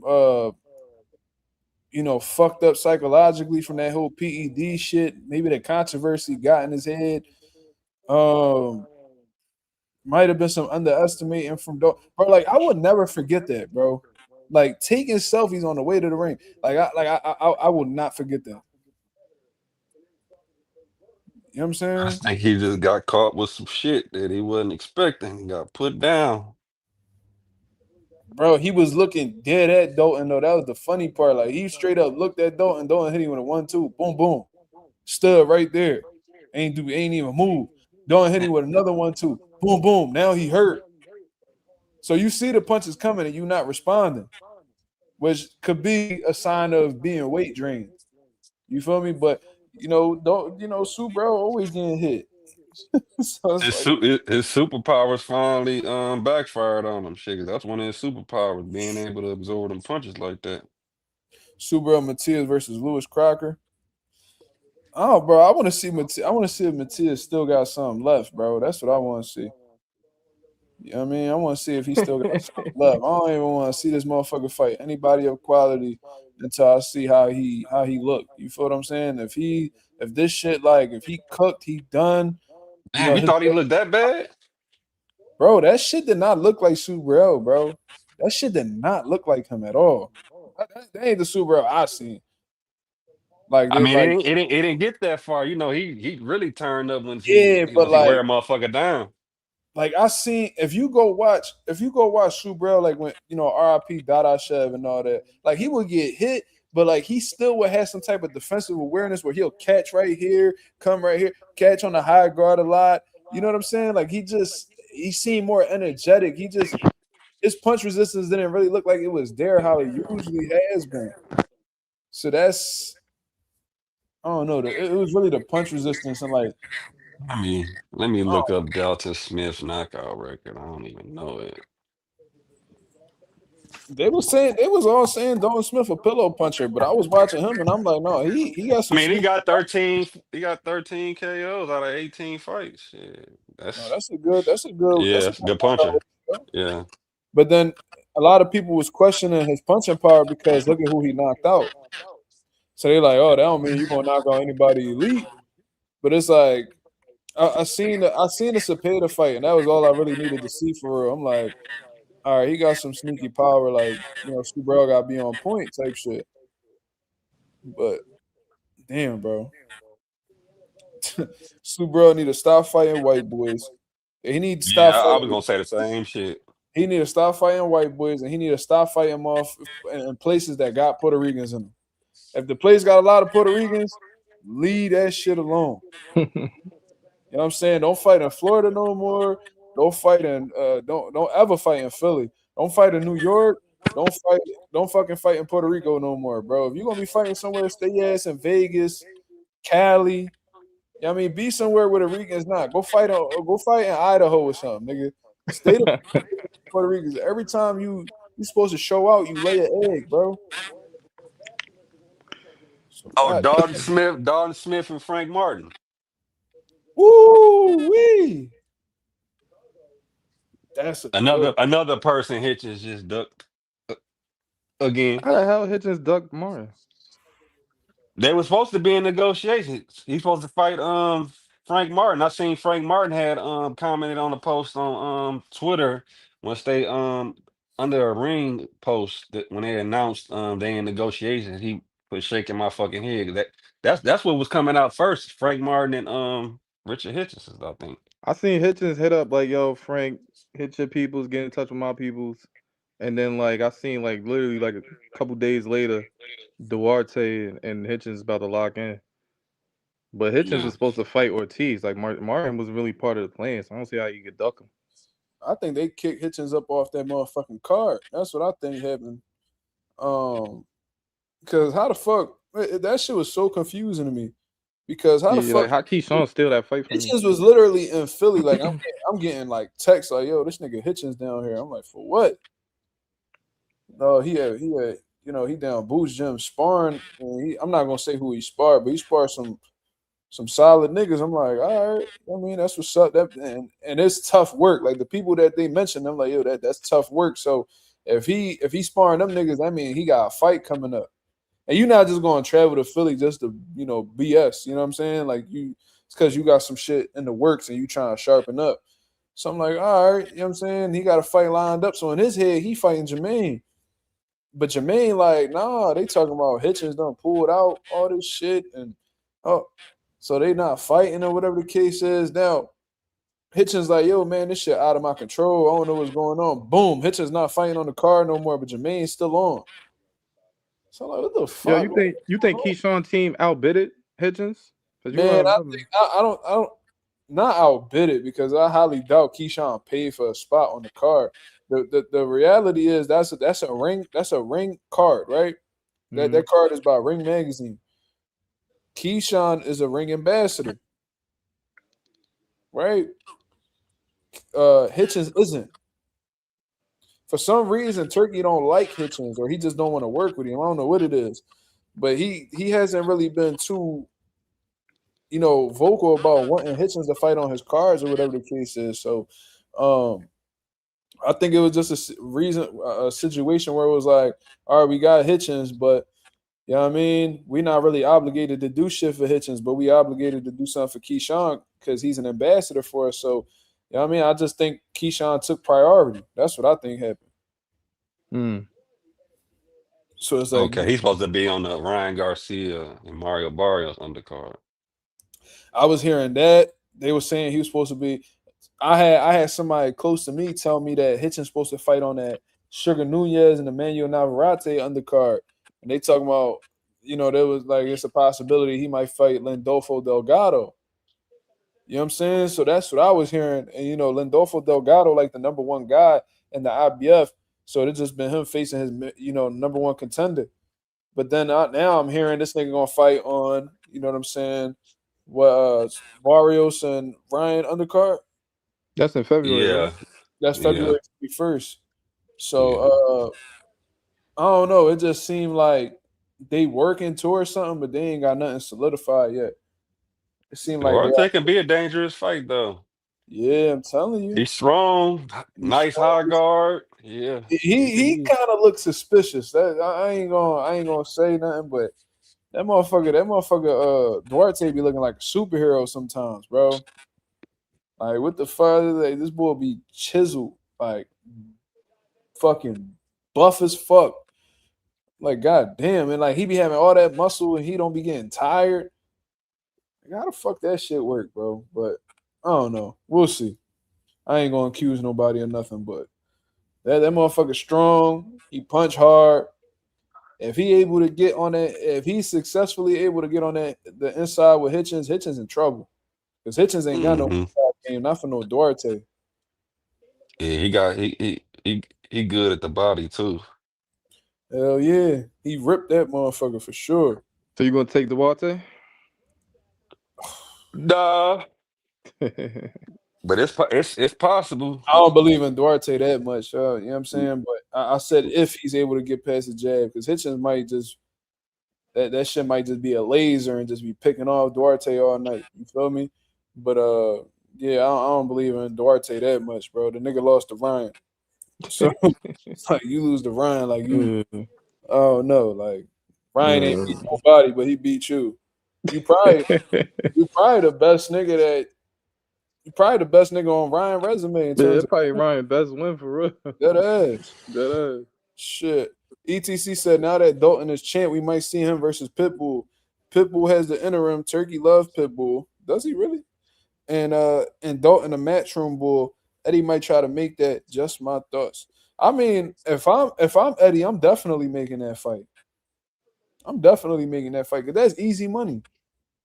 It's like Dalton don't got to step the Pitbull. Dalton could box that nigga for 12 rounds. Yeah. Easy work. But you know what I feel like? I feel like Isaac Cruz won't even fight Dalton Smith. Because Pitbull's scared of niggas who got boxing ability. You know what I'm saying? He want motherfuckers to sit right in the pocket with him and just let man, sit in the pocket and let me hit you. Like that's the low IQ motherfucker. You think he's scared to fight boxers? That's Or exactly what he's scared of. Oh That's why yeah, that nigga. I heard I don't he know. fight Shakur. I heard The he turned nigga, down Keyshawn. I heard the that nigga, this nigga ain't want to fight Shakur. You know what I'm saying? He don't want to rematch Lamont Roach because now Lamont Roach know what to do to beat him. That's what I think. That nigga want to fight dumb brawlers. That's what he want to fight. Yeah, like he said that he don't want to. His pop even said it. His pop was like, we don't want to fight guys who run, aka box. That's what they want to say. They want to call it running and shit. We don't want to fight guys that run. We want to fight people that sit in the middle of the ring and fight. It's like y'all niggas, bro. y'all niggas just want everybody to fight the same. Like that's not how that shit work, bro. It's like niggas don't want to adapt in there. Niggas just want to do what they do and that's it. That's not how this shit work. You feel me? So we seen when Lamont adapted to that fight, that was a different fight that second half, boy. Hell yeah. That nigga Pitbull was doing shit he ain't never. Nigga Pitbull. They had Eastside Cruz looking like Rigondeaux in that John, bro. I couldn't believe that shit. I was like, dang, I said, look at Eastside on his toes. I ain't never see that shit in my life. Never. That nigga. Yeah. It's sad we ain't get to see. I don't know, bro. I wanted to see Matias and Pitbull rumble because I really thought Matias was gonna do something to him, but shit, man. If you ain't holding up the Dalton's punches, I don't know what you gonna do with Pitbull, bro. Because that little motherfucker could crack straight up.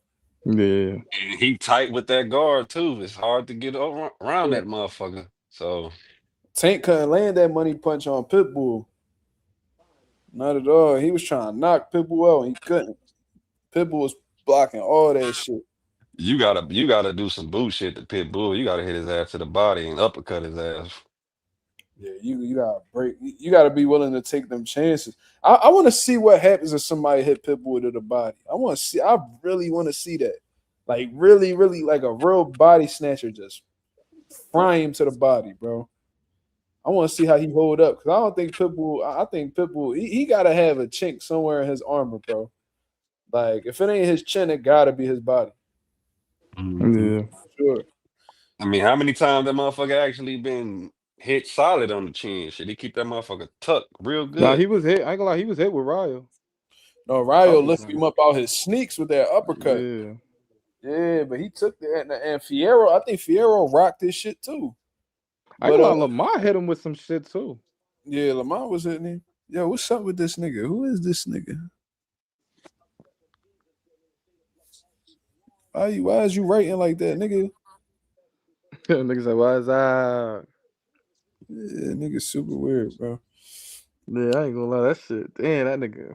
Matias fucked the money up, man. I would have loved to see Gary Antoine versus Matias, man. That was my fight for I want to see 2026. that shit. Man, if I was Gary, I'd still take it. Shit. Nah, but Gary really want to unify though. That's why that fight would have really been fire because it's been a unification fight. Probably would have been a main event. Man, Matias represent Puerto Rico, bro. I ain't want to see that shit happen. That shit gonna make our island look bad. I mean, Nah, I let's ain't gonna just lie though. set our sights on Berlanga and Matias, man. man. Who? Berlanga and Matias fighting in New York. Sure. Berlanga. Yeah, No, he's Berlanga and saying Matias. he's saying Berlanga got upset in New York. And Oh, I thought he talking about them Matias fighting. I'm too. like, what? Nah. Saying Saying Matias, two Puerto Ricans got their ass kicked in New York. In front Matias of versus Puerto Smith too. Ricans. Fuck no. Nobody want to see that shit. He said Matias versus Smith too. Nope. Nah, nigga said part two. Nigga a troll. Nope. Don't nobody want to see that shit. I wonder who gonna try to get that unification fight. I think Hitchens after this fight moves up to 47 though. Who? I think Hearn, cause him signing back with Hearn, I think Hearn gonna get on that Crocker fight. And he gonna try to corner Dev, get that unification. Who you talking about? Hitchens. Man, who you said Hitchens and who? I said Lewis Crocker. I think this is Hitchens' last fight at 40. I think Yo, he's gonna move to 47. Hitchens will fry Lewis Crocker, bro. Yeah, I ain't gonna lie. I was watching. I think Eddie would give him that fight though. Like, yo, let me see. He would since he resigned with him because it's not like the belt gonna go anywhere. You feel me? Yeah. Because that's what Eddie Hearn care about. That's why he don't want to get that fight to Dev. Devin. Because Dev don't want to commit to a matchroom deal. He wants to stay. And you got to think about it from Devin Haney perspective. Why would I sign to a promoter when I'm dealing with Turkey Al Sheik and this nigga giving me 8 figures every time I rumble? Mm-hmm. You know what I'm saying? If I sign with Eddie Hearn and then I get 12 mil from Turkey Al Sheik, Eddie Hearn gonna want his cut. Why would I get this nigga a cut when I could just cut the middleman out and just get all the bread to myself? And I just break it down between me and my team, my pop, whatever the case is. Why I gotta sit here and let this nigga Eddie Hearn scrape 20% off the top of my check? For what? That's a fact. You But know yo, what? And a lot of motherfuckers think that Turkey don't fuck with Boots. I think he do. I think he a fan and see what we I see. ain't gonna lie. I think Eddie low key trying to keep him away from that. I ain't I gonna think he's lie trying though. to keep him from having that direct line to Turkey. You know. I mean, well, this the thing. Like, Boost signed that extension with Matchroom, so it's like I don't even think Eddie would care. Because for real, it's like, nigga, you gonna be signed with me for the next few years. Every time you fight with Turkey, I'm gonna get my cut. You see what I'm saying? And from what I heard, I actually think Turkey don't like Boots. I'm actually one of them people that believe that. We'll see within time. But because Now you know why I believe it the too. same 'Cause way. I felt the same way about Benavidez in Turkey. You know what I'm saying? But I guess Benavidez ended up fighting on one of his cards, whatever the case is. But I thought Turkey. I feel like Turkey feels a way about niggas that don't need him in order to excel. like Tank. See what I'm saying? Nah, Tank was just on some bitch shit. Nah, I know he Yeah, was, but he was But kind some of one of girl them shit. niggas though. He yeah, but was, I but he was feel one of like them niggas like I whenever really don't need you though. yeah, like Turkey the type nigga, and I know plenty of people like this, bro. Especially when they get in a power position. If you don't kiss these niggas' asses, they don't fuck with you. Mm-hmm. See what I mean? Because as soon as Turkey came into the game and started putting money in, they calling this nigga the promoter of the year. Nigga ain't even a promoter. Yeah. They calling this nigga his excellency. And I ain't gonna lie, I was calling that nigga that shit at first, and I really thought about it. I'm I like, don't think I ever called that nigga that. bro, I never took the time because I heard everybody else saying it, so I'm just copying and pasting. But I'm like, I started thinking about it. I'm like, his excellency, who the fuck this nigga? I The think fuck? I think Boost do need him because I think that Turkey gonna be the only one that's gonna be able to get him the marquee fights, bro. No, I'm not I saying think that he he the doesn't. only one. No, I don't. I'm not saying that he doesn't need Turkey. No. Don't misconstrue that. What I'm saying is, I don't think Turkey really rock with Boots all like that. And I feel like Turkey the type nigga that if you do anything, like if he's interested in trying to get you in a fight and then you take another route, he feel like you saying fuck him. Yeah, You know what I for a mean? It's fact. almost like I that can nigga. see He I almost can like see that. that. It's like that nigga that be at the gas station flirting with bitches, and then the bitch is curvy, and he like, oh well, fuck you then, bitch, you ugly anyway. Yeah. That's the type vibe Turkey give me. He part of the reason that narrative he's even running around with Boots dubbing Virgil twice. Yeah. I think he contributed to that. And then when they asked him about it on the boxing voice, he was like, oh well, Boost said that he wants, he wants to do a warm up fight, and I'm not a charity. It was like, Exactly. nigga, you did AJ versus Otto Wilder, nigga. Shut the fuck up, nigga. Fuck is Yo, No, you, Boots. nigga? No, Boots was in the Nigga, you midst of said, making that nigga, unification happen when they offered yeah, him that man. fight. yeah, but we know that. You see what I'm saying? We know that. But Turkey, this nigga like you was making. You said Then they hit him up like last minute, giving him like 24 hours to make a decision to move up to 154. When our Boots already came out and told you niggas he's not leaving the division until he at least unify. He want to win the belt in the fucking ring. He got elevated because the Crawford dropped the belts. He want to win it in the ring. How can you be mad at that? right. Yeah, ain't nothing wrong with that shit at all. But then I remember they was trying to. I think he had just fought in October of that year, whatever year it was. I think it was 2024, and they tried to get him to come back against Virgil Ortiz in February or some shit like that. But I think he was trying to unify the division. I forgot Yep. exactly. There was so many different situations I got caught up. But I Nah, remember he was trying to unify. I know at first he was one trying of to the unify with first times Norman. they offered. One of the first times they offered, bro. It was a jump, and I know I still got my Christmas tree up, bro. I'm slacking I heavy. don't Wait, yeah, remember the when second was the time, so I first don't know time? when people keep talking about twice. I only know about one time, but Yeah, that's like when when was the right after the first time? fight, Like when I was the think the first? Virgil first got Virgil y'all got let matched me him know off in the right chat. away after that. Yo, this nigga, somebody packed this dickhead punch selection, nigga. He's a weirdo. But he talking about you pick up girls at the gas stations. No, nigga. The fuck is you talking about? Your mom out there be selling ass by pump nine though. Fuck is you talking about? But anyways, the first time that I recall was when Turkey Al Sheik tried to get the fight going, right? So from what I recollect, they had offered the fight. They hit Boots team up and was like, "Yo, would y'all like to fight Virgil Ortiz at 147?" Right? So Boots was like, "Yeah, like let's, you know what I mean, let's get it." They went back to Virgil Ortiz team. They was like, "Yo, what's up?" They was like, "No, we can't fight at 147. Like last time we tried to make that weight, we almost died. We at 54." So they hit Boots up and was like, "Yo, can we do that at 54?" Boots was like, "No, I'm trying to unify the division." Boom. You see what I'm saying? So that was the first situation. So it was kind of like the Boots and Haney situation where, they offered to fight the Haney, and Haney was like, "Yeah." But by the time Haney had gotten to 47, Boots was already making his move up to 54. So Boots was like, well, he take the fight at 52. Dev was like, he was right for saying this. He like, nigga, I ain't even fight at 47 yet. Why would I fight at 52? So they just wasn't on the same page. But You see what I'm saying? you So had that's niggas out here that claim that as a duck. No, neither one of them niggas ducked each other. neither one of them. And Devin even said it. Devin even said it out of his own mouth. He was like, yo, it just, I mean, the time wasn't right. You feel what I'm saying? Like, it is what it is. I don't want to get controversial here, but Right. Dev, remember after the Ryan fight, Dev said he was moving up to 47 when he took that long ass break. Remember, he took like a year off. He said he wanted to move at 47.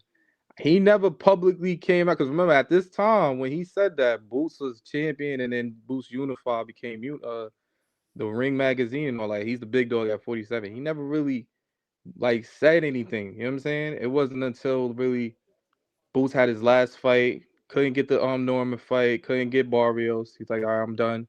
I I can't be mean, doing this Dev ain't anymore. say nothing when they offered the fight. They just offered the fight to him. He wasn't No, I'm calling Boots saying out. Boots never. I mean, Haney never said that nigga name when he first said Yeah, he was moving to but 47. I'm saying he didn't say his When name when they Boots moved up, Haney was like, "Yo, I want Norman." You know what I'm saying? That's why I'm kind of like, I ain't saying he ducked him, but I'm saying I don't think Haney really like, yo, I really want to fight this nigga Boots. And feel me? I don't think he really wanted to fight Boots. I think it's like one of them they situations you call Boots at the worst time, and it's like, yo, we gonna fuck it, like pull your call, like, yo, we gonna fight or nah? I ain't making 52. I'm at 47. It's like, all right, then it's kind of like strategic. But no, he didn't call for that fight. Turkey just offered that fight, and he said, "Okay, I'll take it." But he wasn't They calling Boots' offered, name. but Turkey's a fucking idiot though, because from what I heard, I remember Turkey had offered Crawford the Benavidez fight That shit don't make no sense. at all. Like, what the fuck is we even talking about, bro? And I know that, and a reliable source told me this shit. Facts, Junior. Turkey had offered Terrence Crawford the David Benavidez fight. And he like, why the fuck, like, nigga, I'm only because Canelo is small. Turkey a little slow. Yeah, like Turkey really a casual. He really don't know boxing. And for real, I don't think he this big boxing fan that everybody claim him to be.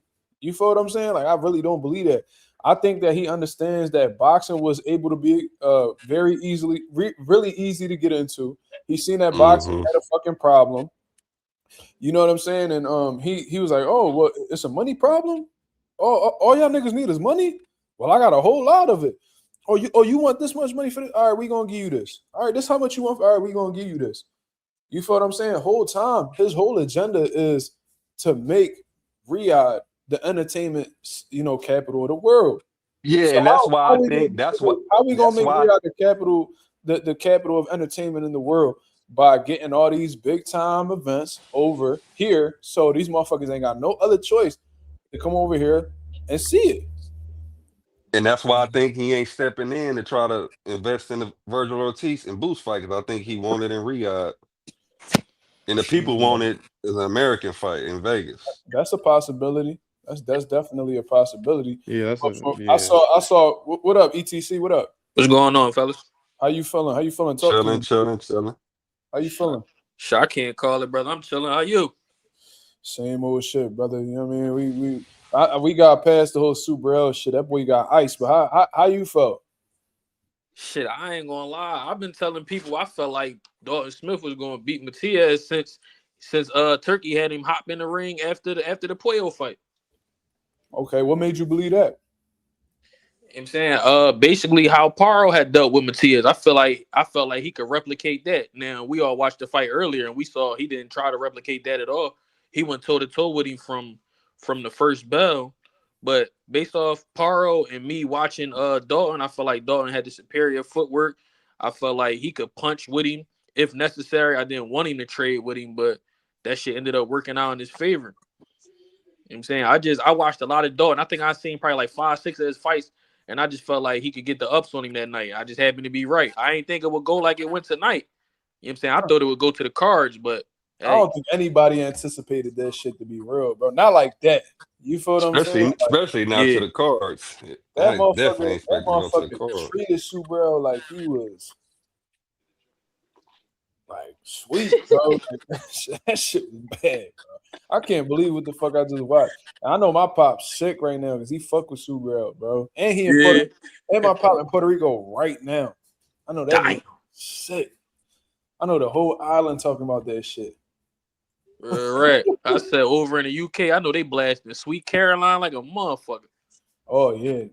No, they ain't that shit. They over there right now. You ain't see the Barclays had a whole section of them niggas. No, I did peep. Yeah, they Oh, travel well for sure. bro, they was at the weigh-ins going crazy. They're a different type of fan base. Bro, then you seen when they was introducing Dalton, bro, them niggas was waving their flag. Bro, them UK niggas is like, like Different. how the Eagles fans be, bro. It's like no matter where the Eagles play, the Eagles fans always got a section somewhere in one of the stadiums. That's how these UK motherfuckers be, bro. Like you gonna see them if they really fuck with their fighter, they gonna pop out. Like them motherfuckers gangster, bro. That's what I'm waiting on. I'm waiting on They're like a probably the nigga like. most hardest fan base in boxing, even over Mexican fan base. That's That's why I'm waiting on like one of these niggas to go over there and just conquer. Because Mexican fans show out for their people too. Because Yeah, they do. I think that's why they keep slapping Pitbull on main events, because the Mexicans love Pitbull, bro. When he go into that ring with that motherfucking dog collar on, with that motherfucking dog mask, them niggas be going crazy about it. They love that little nigga. But it's all because of Tank. I was about to say, and they was looking forward to Dalton too, because he the first champ since Kell Brook from Sheffield. So it's been a long time coming for them. So they was waiting on somebody to bring a title home. Yeah, they was hoping it was gonna be Sam Noakes. True. I don't know, but you speaking specifically on Sheffield. I don't be knowing the cities that these dudes be from in the UK. I just see that they British and just be like, oh, all right. Yeah, I just label them British. But yeah, I'd be super tapped in. That's like how the city, we got uptown, we got the bottom, we got these man. That's a fact. The nigga tell you, yeah, you from Philly? No, nigga, I'm from the bottom. Or you from Philly? No, nigga, I'm from North. You mean? Yo, like we from the city, but we got our own section. I told a nigga from my gym, I'm like, bro, you like a West Philly nigga. He was like, what?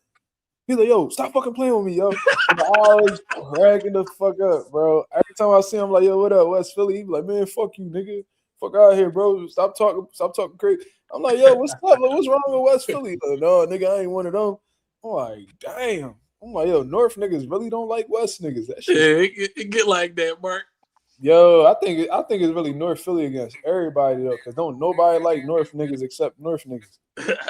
But we got another Brooklyn boy in here, man. Yo, what up, Miguel? That nigga's from Harlem. Oh shit.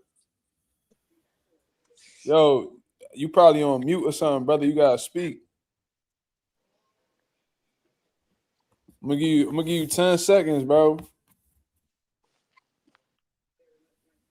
He probably didn't expect you to put him in. He was in the back. He didn't even expect you to, put him on stage. Miguel. You gotta speak. All right, man. We're gonna wait for you to come back, bro. But yeah, man. Yeah. So damn. That motherfucker showed out. Bro, what is we doing? Who the fuck? Yeah, hopefully Xander do his thing. Oh yeah. Let's actually speak about that. I'm glad you brought that up.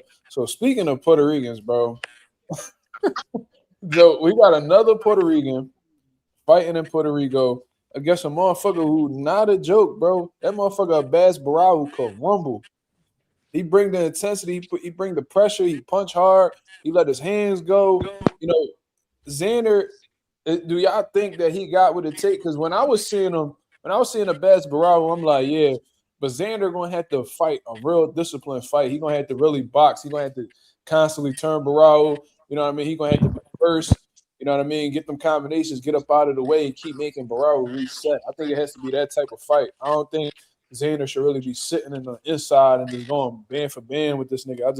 I don't think that'll really be smart boxing, to be honest. But I think he's fully capable of doing so. But it's gonna be a tough fight, and Xander looked like he in dog shape already, bro. Like he looked like he in phenomenal shape. He getting great work. I forgot the European dude name, but he got Troy Osley sparring too. Shout out to Troy Osley. He been a part of some solid training camps, bro. Wasn't he with Devin? Yeah, he just left Yep. that Heaney training camp, for Brian Norman. Then he went and he got right into Xander Zayas camp to get ready for a basketball. So, that boy Troy Osley getting that spar. And for those of y'all who don't know, bro, that sparring money different, bro. That sparring money different. I'm telling you, they be niggas that I'm trying to tell you, there's fighters that retire, like these lower level, like journeymen, bro. They literally retire from boxing and become chief sparring partners and make more money being sparring partners than they ever were fighters. Niggas don't even be knowing that. I swear to God, my Probably boy that one boy. What's his name? What's his name? Kevin Johnson. Kevin Johnson. I don't know if I'll just be seeing him sparring. I don't know if he getting paid for that, but if he is, I'm sure he getting a nice couple dollars. But ETC, you ever heard of somebody by the name of Dalton Smith? Yeah, absolutely. Ask him. Ask him how much money he done made off of sparring. That motherfucker have been in everybody training camp. That's why I done heard of it. That's why he didn't really care to box, bro. He was in Andre Ward's camp. I heard he was in Sergey Kovalev's camp. He was in Triple G's camp. Bro, all he did was just rotate between them dudes and a few other people too. And bro, he was getting paid stupid. Damn. That's sauce. I didn't even know that. Yeah, I'm telling you. I'm saying, and I had my fighter. He sparred Ryoto Murata, getting ready for Rob. Who was that? Rob Brandt for the world. I forgot what world title it was at middleweight. I think it was a WBA. Could be wrong. They flew my boy out to Tokyo to get ready for Rob Brandt. And bro, I'm talking like niggas only doing like 4 to 6 rounds a week, getting thousands of dollars. Damn. Yeah, I think they fought for a WBA or some shit. Yeah, I think it was a WBA. So, and you talking about it's like 6 niggas in the camp sparring because they constantly want fresh people just to get them in shape, getting ready for 12 rounders, bro. They be like, all right, you gonna do 4 rounds today. You gonna do 3 rounds today. You gonna do 4 rounds today, and that's just how. And they would just rotate like that. They would just rotate, bro, and they got paid stupid money. I'm like, what? I said, how much he paid you? Like, yeah, he paid me X amount of dollars, and we talking like, and this ain't like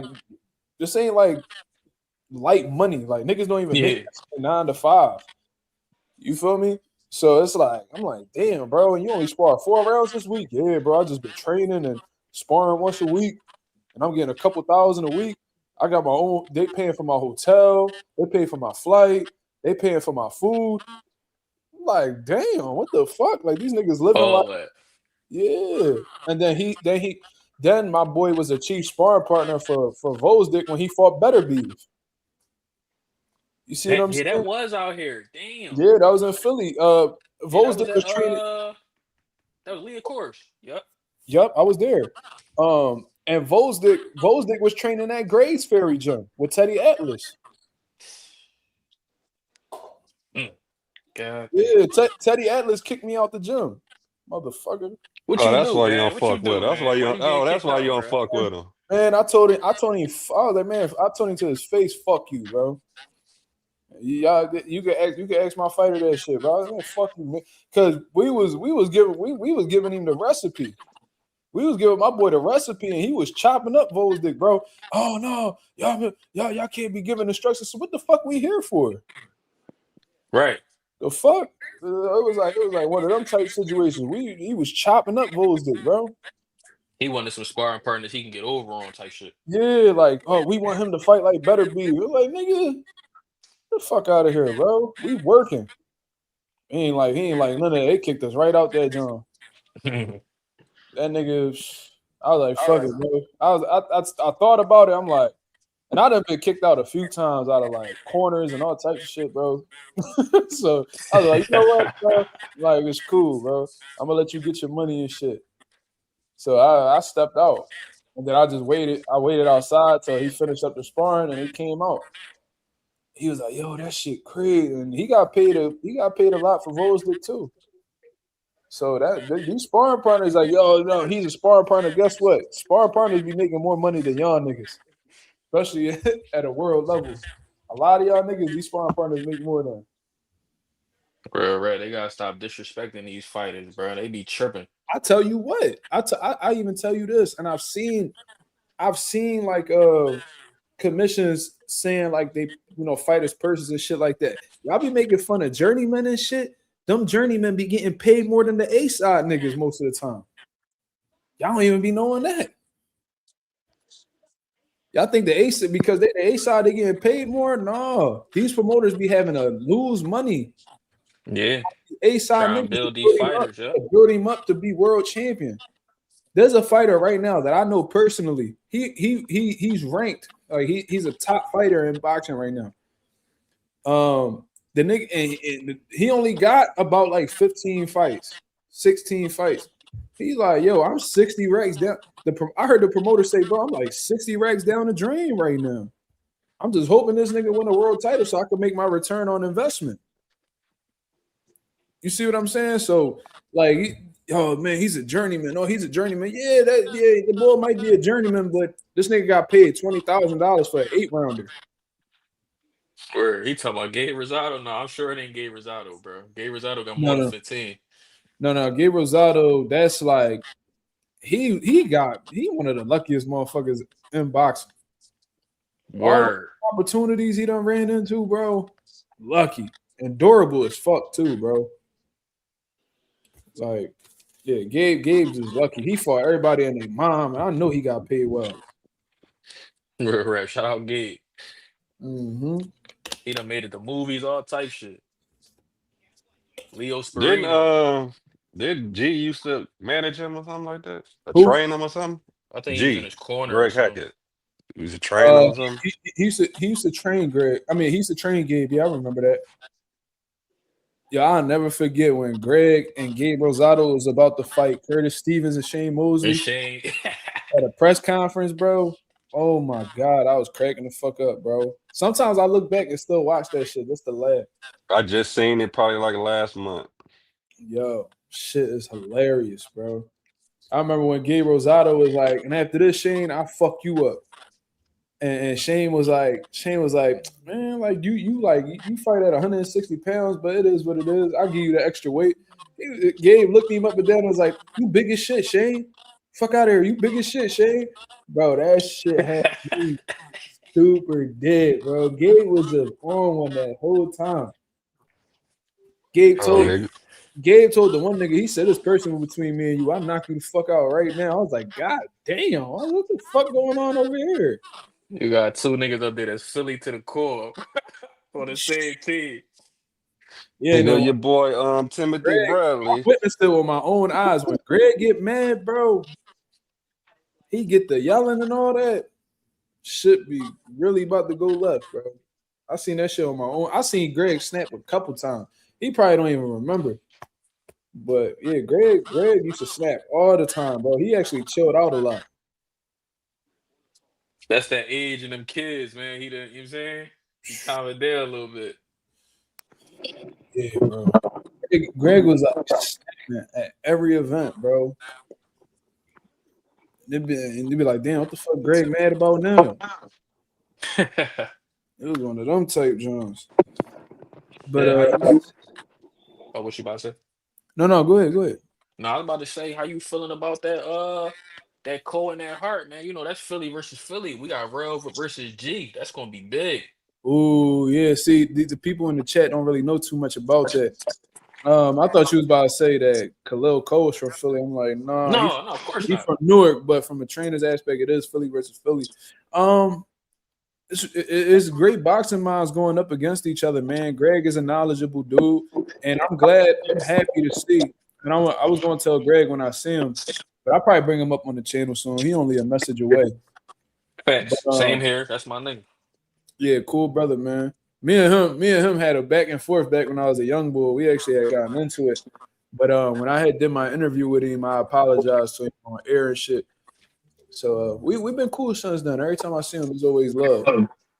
But me and you never ran into each other, right? No, not in person. Nope. Oh, all right, yeah. We got set something up.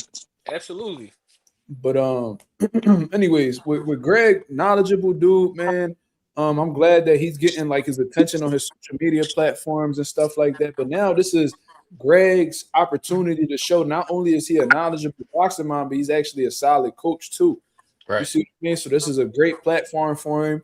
You know what I mean? I got a good relationship with Rasheem Jefferson as well. We just chopped it up the other day. It was actually like a week and a half ago. Me and Ro was talking and shit. Real cool brother. He's in my gym all the time. Me and Rasheem had sparred before, man. He slapped me to death, man. He slapped me to death, bro. But because that motherfucker, bro, Rasheem's punch output is crazy. Hands You know what I fast mean? as So shit. if you slightly out of shape, he gonna overswarm. He out hustled me in that spar session, but it was great work. I know Rasheem rode well, but one of the hardest workers in the game, bro. That's a Consistent fact. motherfucker, bro. Amateurs, pros. I think he fell back from the amateurs a little bit, but he did really well as a boxing coach in the amateurs. You know, in the professionals, he coached a lot of motherfuckers, bro. He had his son's unfortunately Yeah. Yeah. I already know. I don't know how long he's gonna have left, but phenomenal talent. You know what I'm saying? That kid sparred in my gym a few times. Very, very talented. Shit. And now he out there with Shakur Stevenson and them, helping helping Shakur get ready for the biggest fight of his career. You know what I'm saying? Against Teofimo Lopez, January 31st. You know, every time I see Ro, he doing the pads with Shakur and shit like that, getting him sharp. So it's just beautiful to see not only two Philly coaches against each other, which I'm sure they get along. You know what I mean? It ain't nothing personal. It's just business at the end of the day. You know what I mean? It's just some friendly competition.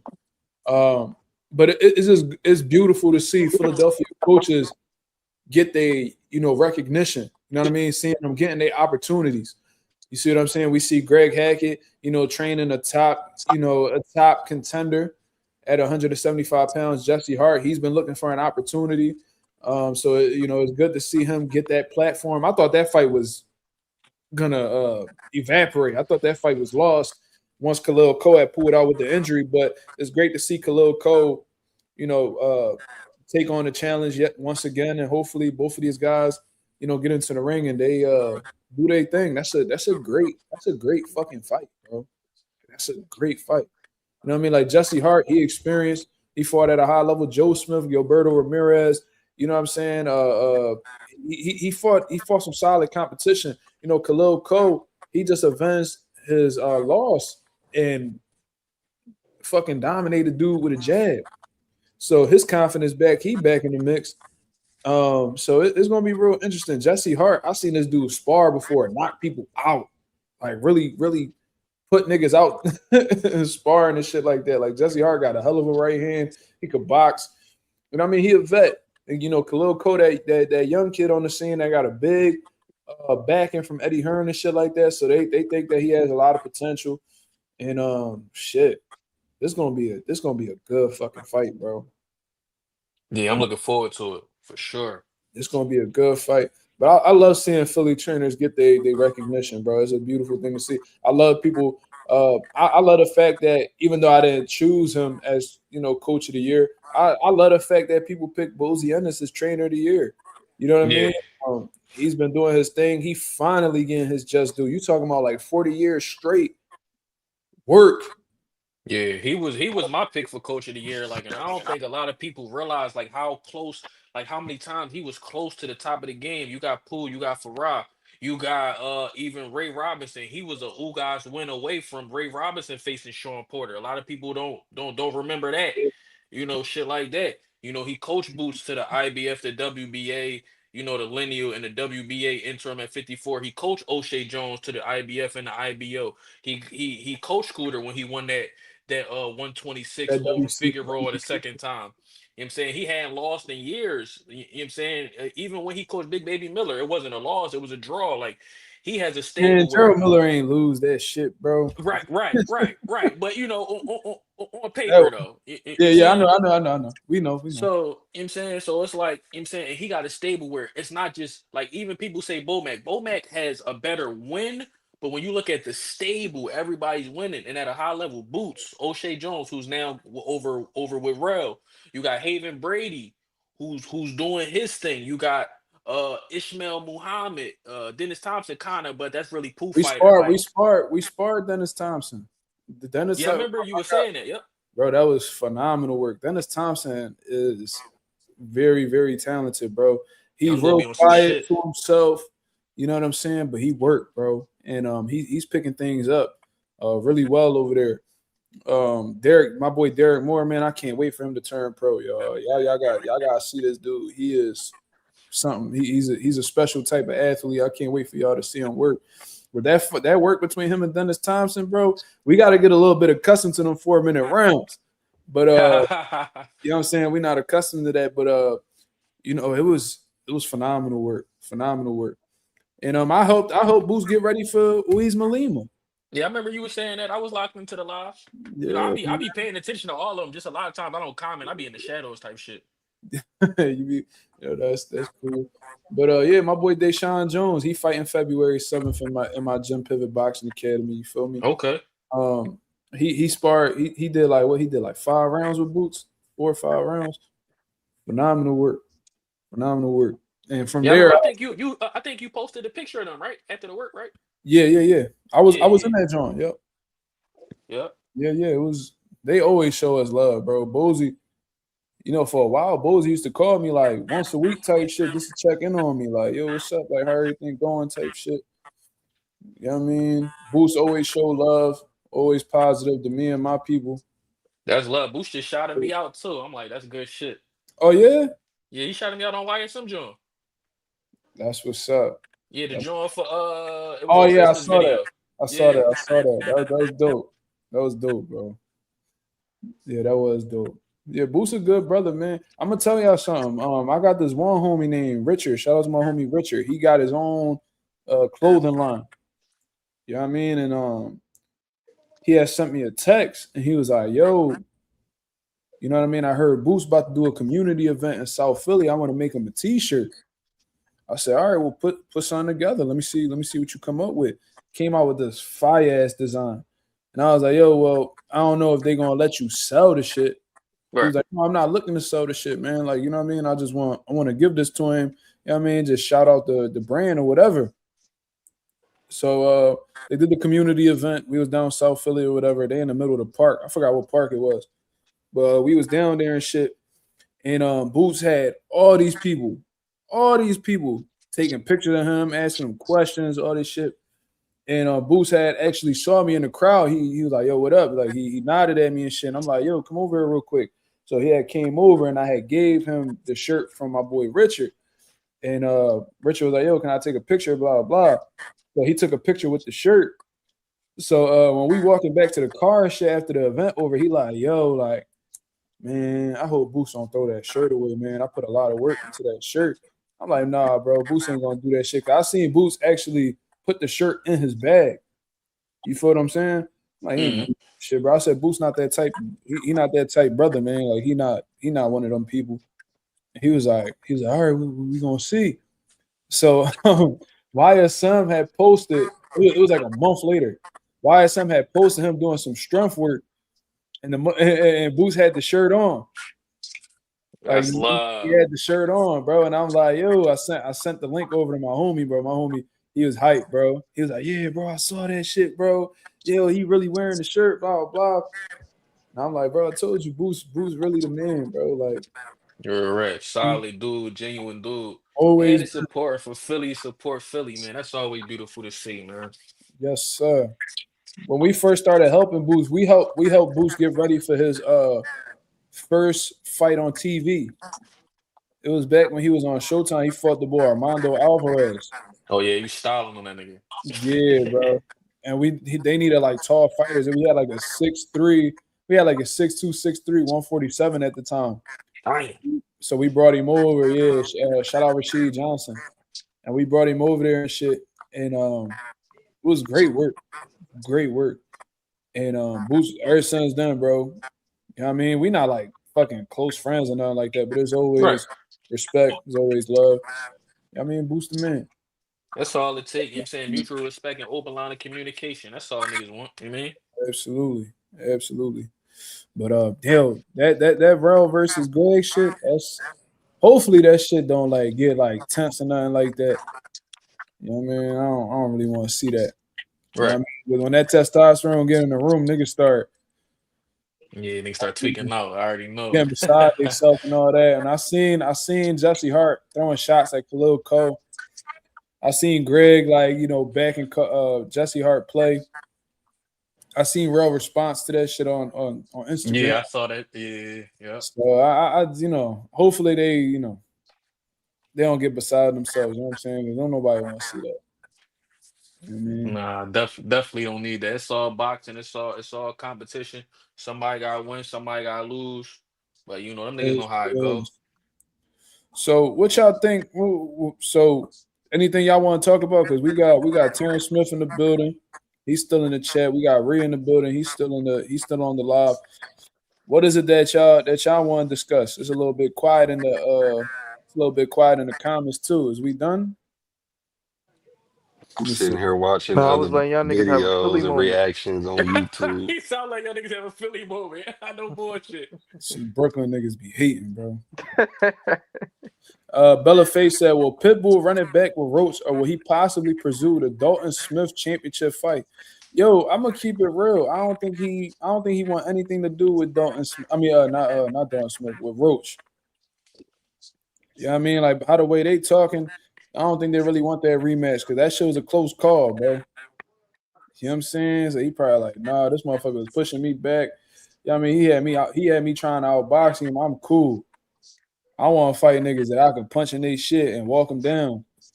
Roach Yeah, that is, part 2 is never happening. yeah, I Never. don't think that shit I happened. seen something about Tank supposed to be taking that fight again from Roach. Absolutely not.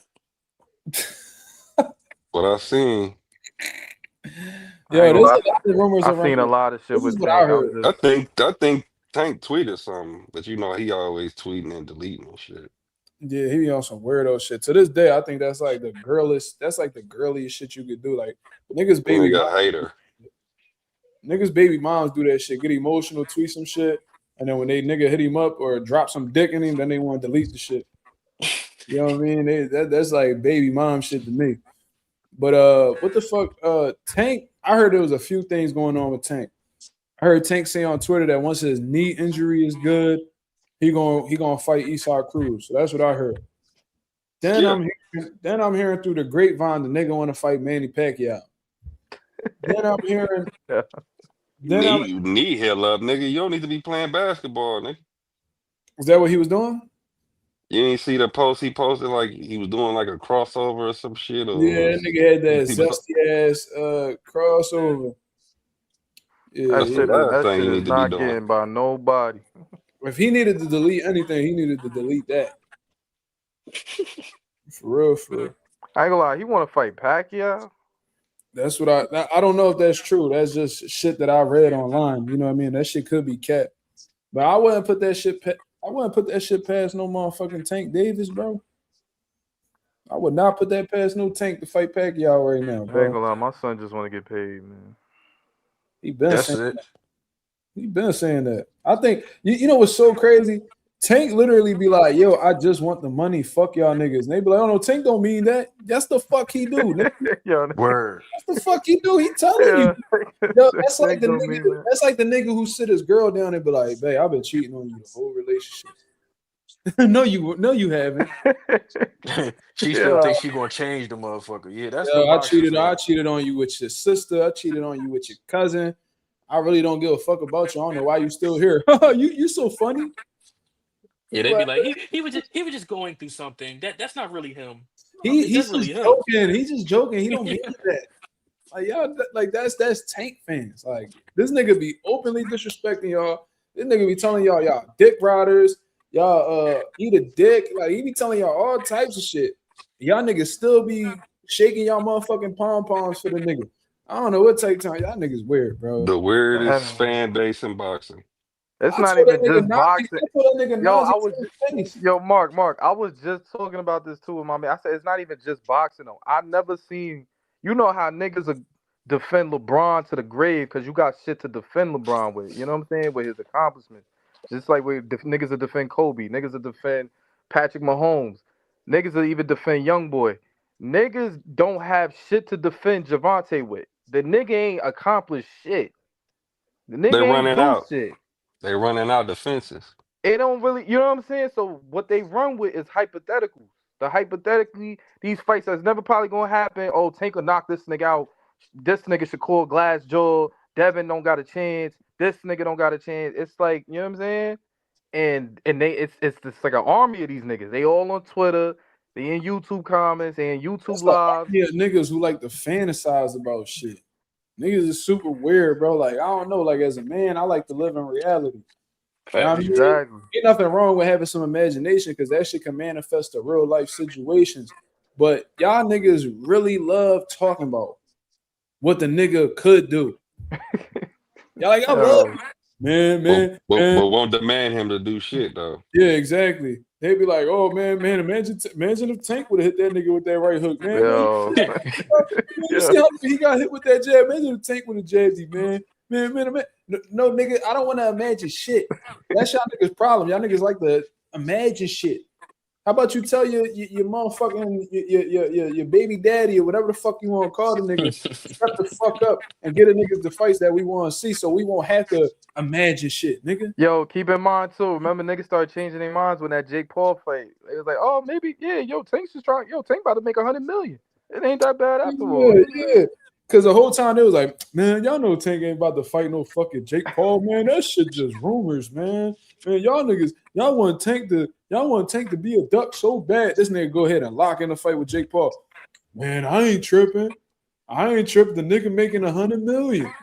Yo, why they talk about other niggas' money though? Yeah, like y'all niggas love talking about what another nigga getting paid. Like, shut the fuck up, nigga. Y'all niggas act like y'all getting a cut. Like, y'all niggas ain't getting child support. Like, yo, GTD get 25% of each like GTD fan base, man. Get 25% each check. And he telling you what's crazy was he was telling you fuck you while he was about to get that bread, nigga, and you still ride his dick. That's what's crazy. The nigga he telling you to eat a dick while he about to cash this check. This nigga Tank already had in his mind, yo, I got the money. I'm cool. I'm out the game. Fuck these niggas, right? Yeah. He doing his farewell exit. This nigga like, man, fuck you. I never liked you anyway. You know what I mean? You was a bitch, blah, blah, blah. He disrespecting everybody on the way out. Whole time that door locked. Whole time that door locked. He can't get up out that exit. So now he's stuck like, damn, what the fuck? I thought I was gonna get this bread on the way out. Now I gotta come back to boxing and fight. He said he done at the end of 2025, right? Yo, I wholeheartedly believe on everything I love. After Jake, it was over. Your mind is not trained. You know what I'm saying? When you already got it in your mind, like I'm good. I'm like when you make a lot of money, you good. Like I don't gotta do this no more. That shit like leaving a job that you've been in for years because you about to get hired at a better one. Exactly. When you put your 2 weeks in and you walk out on your last day, them niggas change their mind. Them niggas change their mind. Like, nah, nigga, we don't need you no more, bro. My fault. Damn, I just put my 2 weeks in for this job. I gotta go back and kiss these niggas' ass. That's the time Tank on right now, looking stupid as hell. Nigga said, fuck everybody. Man, he's a dick rider. Fuck you. Y'all niggas fake, blah, blah. These niggas still sticking beside him. I mean, that nigga told the media, boy, I swing on you right now. Yeah. He said, no, Tank ain't gonna hit me. Tank like that me. That nigga told Shakur, he said, I don't want to put food on your table. That was some hating ass shit right there. I was like, damn. That nigga said, what he told Roach, that shit, I ain't gonna lie. I was like, yo, this nigga really a bitch. He said some shit like, he said, like, nah, I did you a favor, now I never get some shit. Like, no, he told that nigga, like, you know, I was feeding you, now you about to starve. Like that. I was like, yo, this nigga's a bitch, bro. He tried to word it in a way where, like, he's sunning niggas whole time. We know you scared, nigga. Like, fuck is you talking about? That nigga walked up out that Lamont Roach fight with a big ass smile on his face, like, thank God them niggas ain't giving me that. The relief he had with that draw, boy. I never seen a nigga so happy to get a draw, bro. This nigga Lamont in the ring, like, man, this some bullshit. He said, man, this some bullshit, man. I beat Tank, man. This nigga acting like he lost. This nigga Tank giving niggas high fives on the way out. Smiling Bird. And Yeah, he that was shit ain't phased him at he all. was relieved. He was relieved because he thought he lost. He was relieved. that nigga knew he got away with some shit. You know what had me rolling? This nigga Rose said that while they was in the ring, Tank was like, you know they ain't gonna give it to you. He was like, what? That nigga Rose, he said, what? He said, what you mean they ain't gonna give it to me, nigga? Nigga, you found out. Nigga, fuck is you talking? You found out what life is you like, found nigga. out real quick what he was talking about. So they was about to take that money glitch like that? Get the fuck out of here. Yo, he said them niggas then Tank knew he was losing. He looked that nigga Rose dead in his eyes, like, you know they ain't gonna give it to you. Can you imagine that shit, bro? You whooping on a nigga or you getting off on a nigga. You really in your heart feel like you about to win this fight whole time. The nigga looking at you. Why are you punching on him? He like, they ain't gonna give it to you. Like, nigga, what? Bro, sick. Oh my god. That nigga Al Heyman had them judges. He say, yo, y'all niggas want to escape this arena tonight. Y'all better, you know what I'm saying? That nigga Al was looking from on top of the building. That nigga put the walkie-talkie. He was like, yo, 114 right now. Yeah. You say, y'all niggas, I see something different. Y'all niggas not making it home. 114 right now. Don't fuck this up, y'all. Niggas had to redo their scorecards. Yeah. Nigga, whole time, nigga probably had Roach up like 9-3. He said, oh, wait, hold on. Let me get a new scorecard real quick. Hold on. Real rap, bro. They got, bro. I swear, sometimes they took long as shit to announce the winner too. Yo, they did. That's how you can always tell when it's gonna be bullshit. Because mind you, the scorecard's collected after every round. So when you go to the last round, it's only one card to get from 3 people. Exactly. What the fuck be so long? What's the issue? Them niggas ran to the back to get an eraser. That's what happened. Word. But like, what's the issue? Like, niggas spilled water on that shit. Them niggas was like, oh shit. He was like, oh shit. Yo, where's the fucking eraser? I left it in the back. Go get the fucking eraser, man. Yo. That's how you can always tell it's about to be a controversy. Peep, every time you see that, it's about to be some BS. Every time. Yo, didn't they do that? Didn't they do that with Subriel Matias? No. Wasn't that shit long? That so. scorecard long? I could have sworn that shit was. We was waiting for a minute. You might be right. I can't remember, bro. You probably, yeah. I don't remember that bro, shit. I remember. No, but that shit is common. That happens a lot. Even at a local level, bro. I remember the one time we sitting here waiting, bro. We was waiting so long at a Philly fight one time. It was one nigga in the crowd like, where the fuck is the scorecards? Hurry the fuck up, the scorecards, bro. Bro, the fucking judges was like, the judges started talking to the nigga in the crowd. Like, that shit was crazy. But yeah, that shit is very common, bro. Man, that shit bad. I ain't gonna lie. Last shit was some bad decisions, yo. Yeah, bro. Even with Nakatani, I understood. They gonna protect that brand. They gonna protect that money fight, man. Nakatani, yeah. That nigga would have had to smoke Nakatani in there. Yeah, had to knock him out.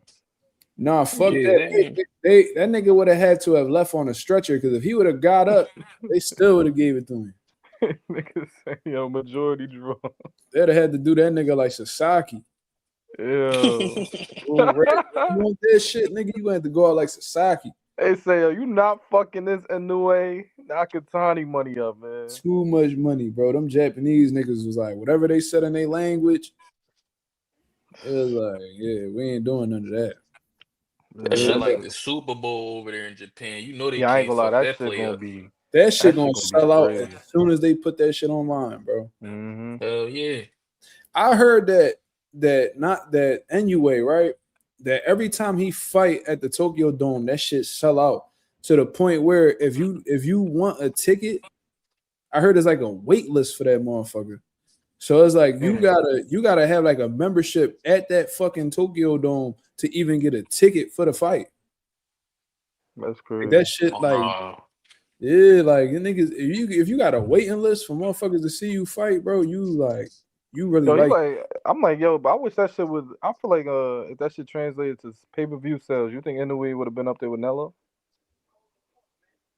Like if Inoue's fights was like pay-per-views. If his popularity in Japan would translate worldwide or translate to the American market, yeah, absolutely. But the thing is it don't, and the lower divisions aren't really deep enough, or it's not filled with names that the average person knows. So that kind Yeah, of but you know, takes it. But even with Hey, Nello, bro, it them was at a smaller certain weight point Nello classes. could have fought anybody, and that shit was gonna sell a little bit. You know what I'm saying? Yeah, but that's yeah, because I feel like, and I know I'm noticing this too. Them smaller weight classes only seem to matter to like Asian countries. Like a lot of these motherfuckers who be in a smaller weight class, they be like Filipino, Japanese. You know what I mean? They like they one of them Jones. You feel what I'm saying? Yeah. right. Thailand, whatever the case is. So I really feel like I feel like when you really talking about small guys, you're only talking about three of them motherfuckers, consistently. You talking about Bam, Nakatani, and Inoue. Yeah, anyway, that's all. You ain't really talking about many motherfuckers outside of that. You see what I mean? Facts. So with Outside of that, it's Canelo and shit, 126 and up. Canelo's in a weight division that like the whole boxing world cares about. You know what I mean? Which is 54, 60, 68, 75.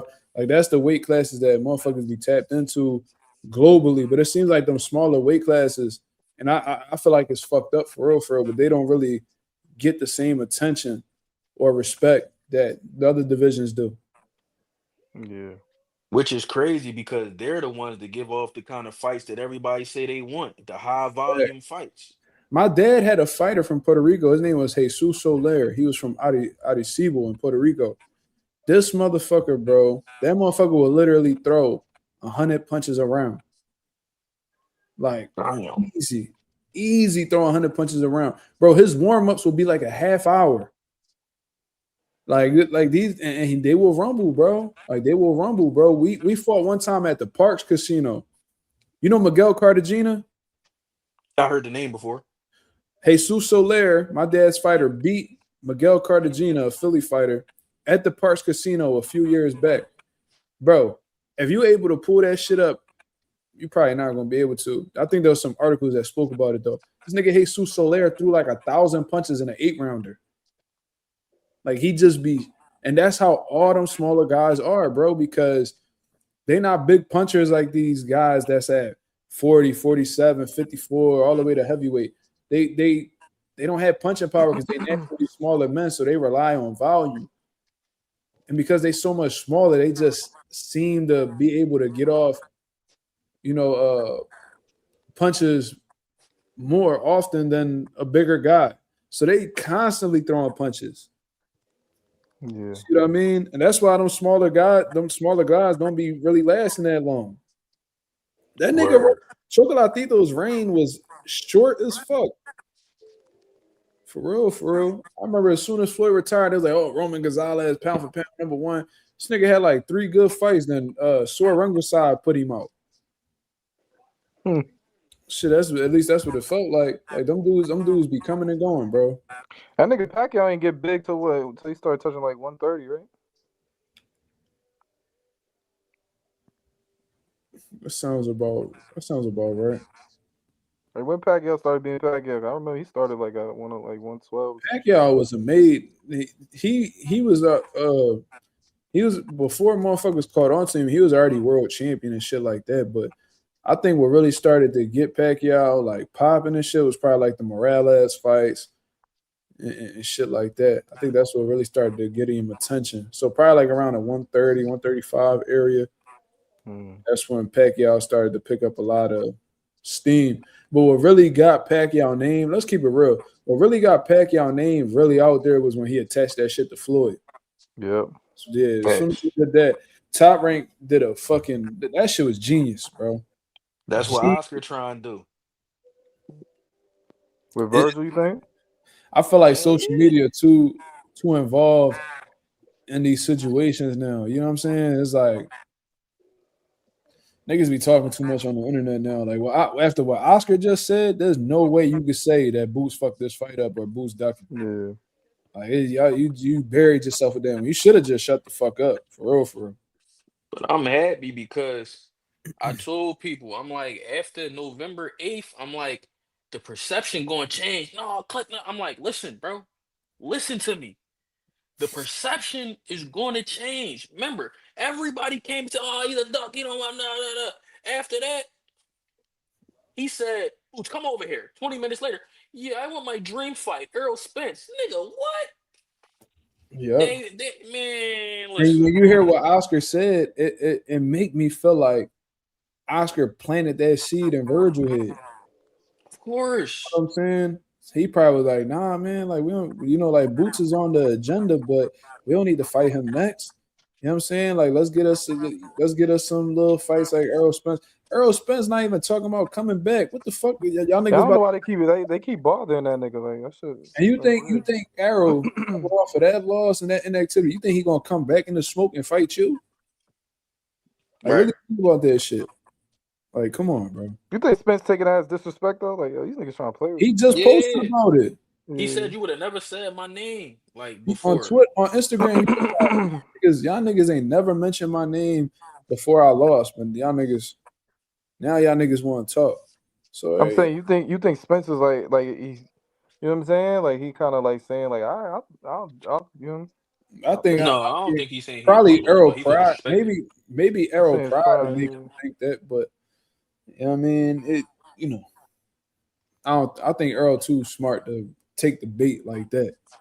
Yeah, and he don't But you need know what to. I find crazy? I heard a Tim Bradley interview recently with the boy Coach Malachi, and he like, I feel like Oscar and them feel like they can't beat Boots, and they team know he can't beat Boots. But I think the fight is not ready yet. It'll be bigger with titles. I'm not trying to hear that because the whole Tell me time my to man shut said he the fuck wanted. up. Yeah, the whole time my Listen, man said he wanted to stay and collect belts. Y'all was saying the fight was ready then, so he could have dropped it before he was even WB lineal champ. He could have dropped his IBF and moved up, and the fight would have been ready then.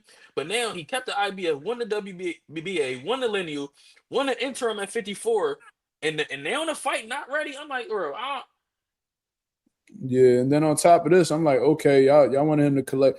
I'd have sat right there in front of Tim, and I'd have been like, okay, well, Virgil had the opportunity to win to fight for a world title with Xander Zayas, but they insisted that they fight in Vegas instead of Puerto Rico. bro. And fumbled that fight. So is it really about belts for Virgil? Yeah. That's what I'd have asked him. Then it would have been do. Nah, And bro, they what? want to pick easy licks. I remember And when wasn't Boots this first nigga? came. My Now bad, you bro. Go ahead. good. Now you good. You good. Go.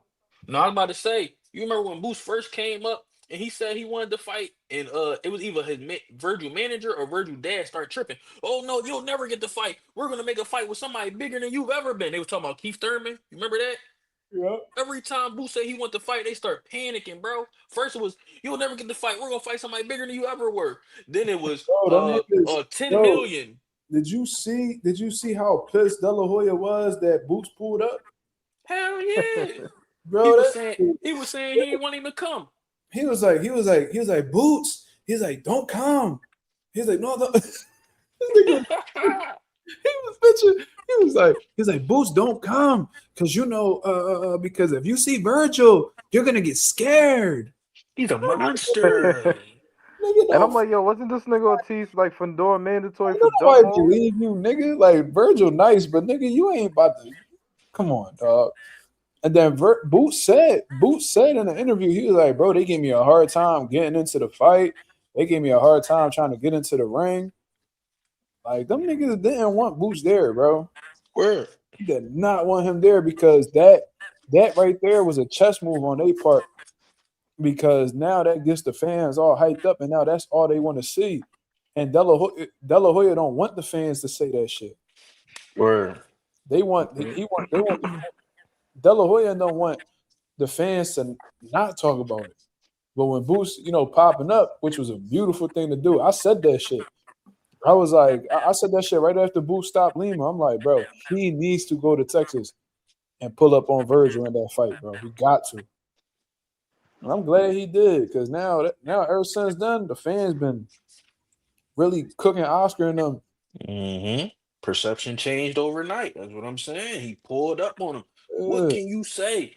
Ain't no part of Philly and no part of Texas that's close. This nigga hopped on a flight, got in your ring, point all kind of finger guns in your face, and told you, bro, I'm gonna make you pay for what he said, what he said and what he said. What Virgil said? No, but your dad, nigga. We not talking about what my dad said, bro. And Yo, my that dad shit don't was even do cooking interviews, me, bro. bro. That shit was cooking me, right? Because this the thing. Y'all niggas like to dwell in the past with type shit. So these niggas, so Boost pull up on him. He's like, man, but Boost talking about they want to fight y'all. What's up? But you know, he wants to fight now, but you know, he rejected the fight twice. Bro, fuck all that shit. He talking about he trying to rumble right now. What you trying to do? Like that's what it is. Y'all niggas keep talking about other shit, bro. The reality is he in front of y'all right now. He talking about fighting y'all and just y'all. That's it. So now what? I'm Virgil whole telling y'all, team looks man. scared, bro. His Nigga, brother looked fucking like see he about his to pass pops. out. That nigga pops look like, yo, what the fuck is this And nigga his brother, doing? remember he was saying happy birthday to his brother, but before he said that, his brother looked over to the right and was like, you Oh could shit. see it. Like, he was like, damn. The dad was Nigga saw a big worm. the dad be talking, bro. The dad be the one that be talking spicy as shit. The Yeah. dad be talking about Boost need to earn his way. You know what I'm saying? What the fuck he said? Oh, we gonna do whatever the fuck we want to do. Blah blah blah. Then when Boost get there, nigga is straight crickets, bro. Nigga ain't got a single word for him. I'm like, Nothing. this nigga's a bitch, Just me mugging. bro. Not bro. He wouldn't even. He was standing behind Boots. Nigga was standing behind Boots, bro, on some whole shit, bro. Like, fuck out of Word. here. Talk that shit you was talking in them interviews. But that shit wasn't that bother Boost anyway, because he already said, bro, I'm a whoop, like basically I'm gonna fuck you up for what all these niggas are saying. Where he looked like he wanted to steal him when he was right in front of It him. Like, looked he like he wanted looking to at get him. it on with him right then and Right. there. Boost was like, he looked like he was stuttering a little bit. See, when I get the stuttering, I'm ready to swing on a nigga. Yeah. Yeah. I don't mind Yeah. talking shit, but I run out of words, bro. Once I get the yeah, nigga, yeah, nigga, somebody about to get strangled out this motherfucker, boy. And Nah, you but know what? I'm gonna keep it gangster though, man. I think De La Hoya. I think it's just one of those situations like, man, when Zapata went out like that, and that was gonna be his little money maker. That nigga say, man, fuck that. Nigga, Virgil, all I got. Word. I lose this nigga, man. That nigga don't got no other marquees building up. Tell you that nigga. That's why I don't think that shit gonna happen right now, man. Check this out, and then I'm gonna close out the live with this. Oscar in a fucked up situation though, man, because I was doing my research a little bit, and I come to find out that Golden Boy's deal with the Zone is expiring in the summer. Mm-hmm. That's what I heard. I don't know if it's true. That's just something that I read that I stumbled upon, right? So the Zone pressing for this fight. This is the first time that I saw a network like, yo, make the fucking fight, bro. Like that nigga's playing. They Word. usually get the promoters the money and fall back. Let the promoters do what they do.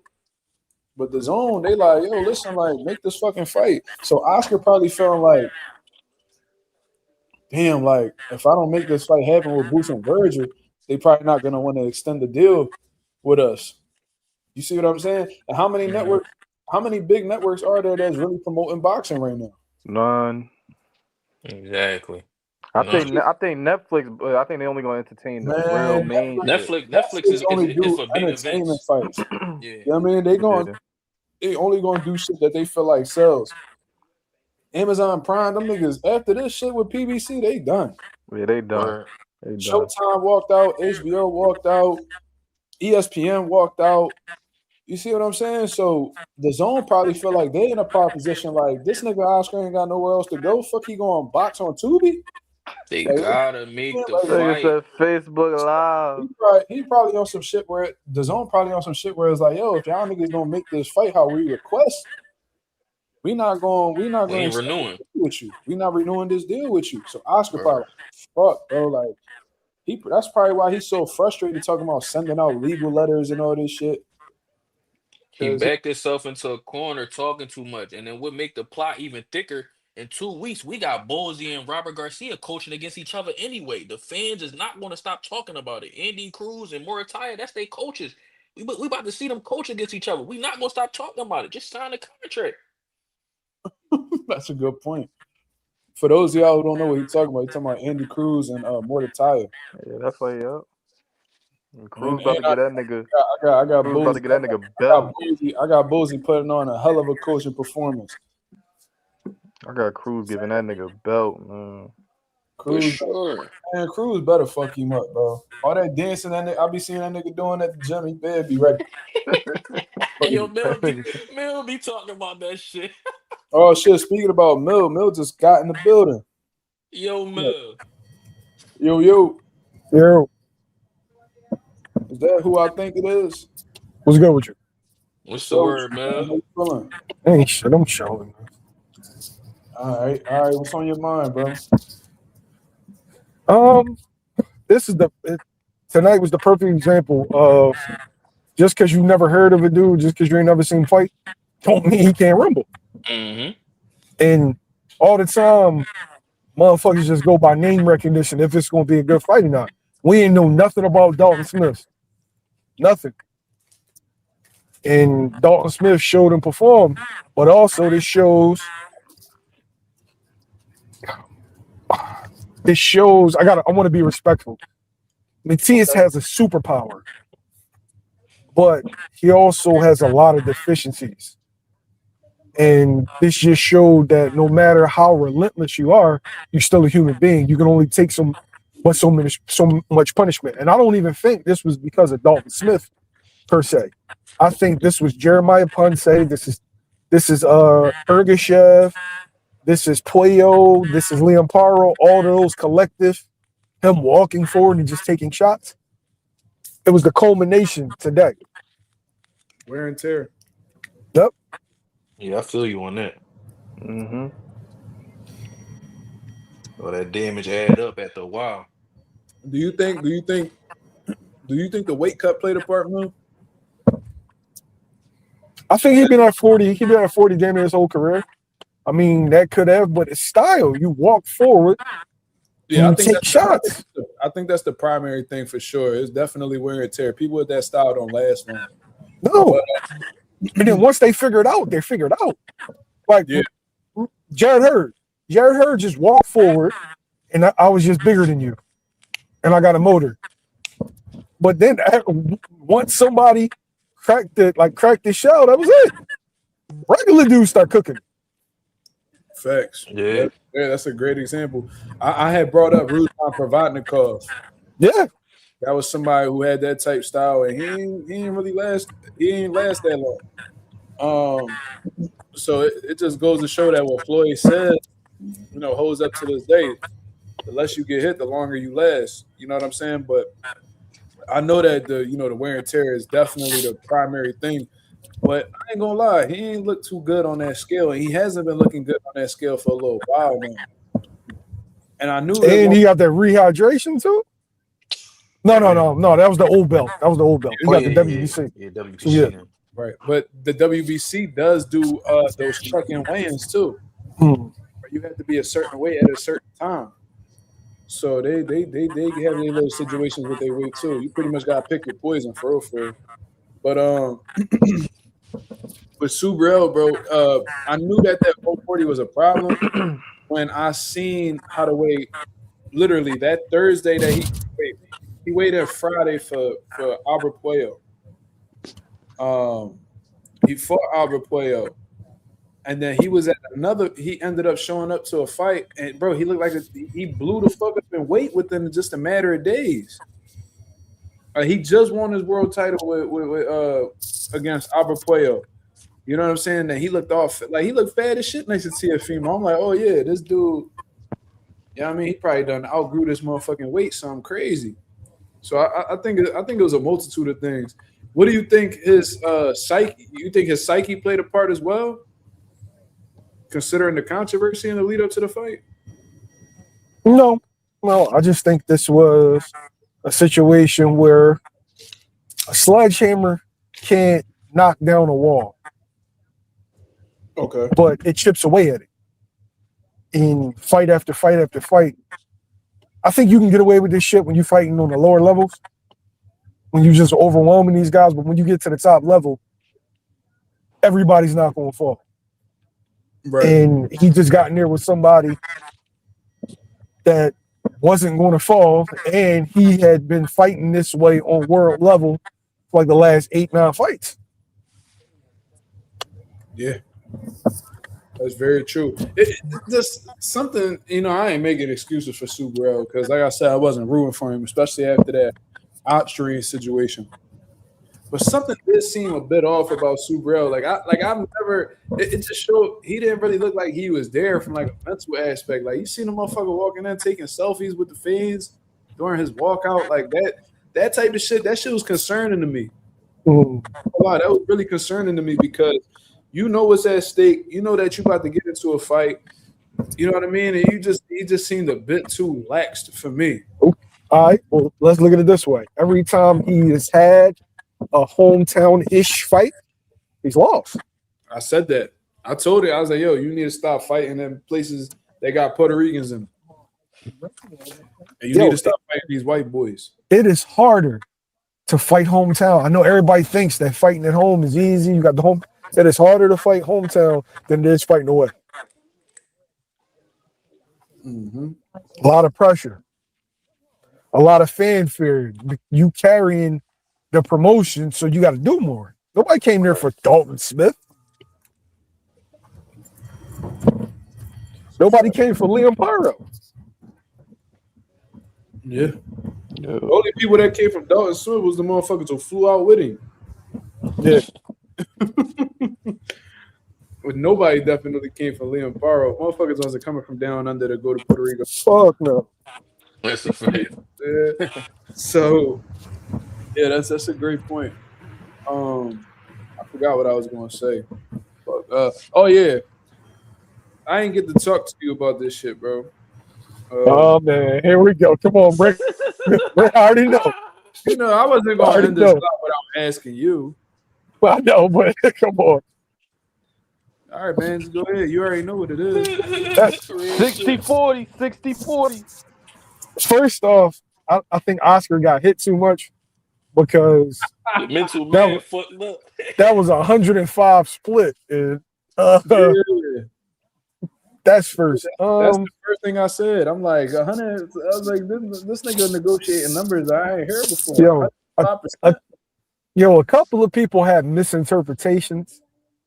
Blue had a misinterpretation. Boxing 24/7 had a misinterpretation of what Oscar was saying because they made videos or made articles saying that Oscar was threatening to sue Boots and his team. No, he wasn't talking about Boots. I knew that. Yeah, but I'm saying Blue Blood, he had a misinterpretation. I don't think he understood the context of what's been going on. He probably didn't know the lead up to be able to put two and two together. Like he was talking about suing paperwork with Rick Meridian. Mm-hmm. Golden Boy and Rick Meridian have been beefing for months now. The Zone as well. And now it's just looking like it's just come to a head. Like Virgil got to get his house in order. Virgil got to get his house in order because your manager's beefing with your promoter, your manager's beefing with your network, your promoter's beefing with your network, and you just sitting there. But mind you, the boss. Right, so, but I seen him on Akin Barak show, and he says that he's hands off with the business. Okay, and this is what you get, though. Exactly. That's a huge problem for me, man. I think they've been doing him a great disservice in his career. Like, there's no reason why Virgil ain't been in a world title fight yet or anything like that. Like, that Xander Zaya situation, even if Xander was capping, the fact that y'all didn't jump on that opportunity, that's concerning to me, bro. It's like y'all almost okay with them just settling for average shit. Yo, if Xander wins against Abbas Baru, he's going to be. And when it comes to Virgil Ortiz, he's going to start talking about himself in the third person. He already be talking to Virgil crazy. He do. He be talking to him crazy, bro. He be talking to Virgil crazy. He chill with everybody else. He be talking crazy. He's like, man, you're a 27-year-old prospect. The fuck out. Like, the fuck out my face. Like, why are we even having this talk? You either coming to Puerto Rico or you shutting the fuck up. That's basically what he's saying. Either come to PR Or what be fucking me up is that Virgil and them be acting like they some type of like superstar, like they some type of A-side. Who the fuck are y'all to tell Xander Zayas where he gonna do his first title defense at? Like, what you putting up, an interim belt? Like, get the fuck out of here, bro. Y'all niggas sound stupid. Like, they really fumbled that situation, bro.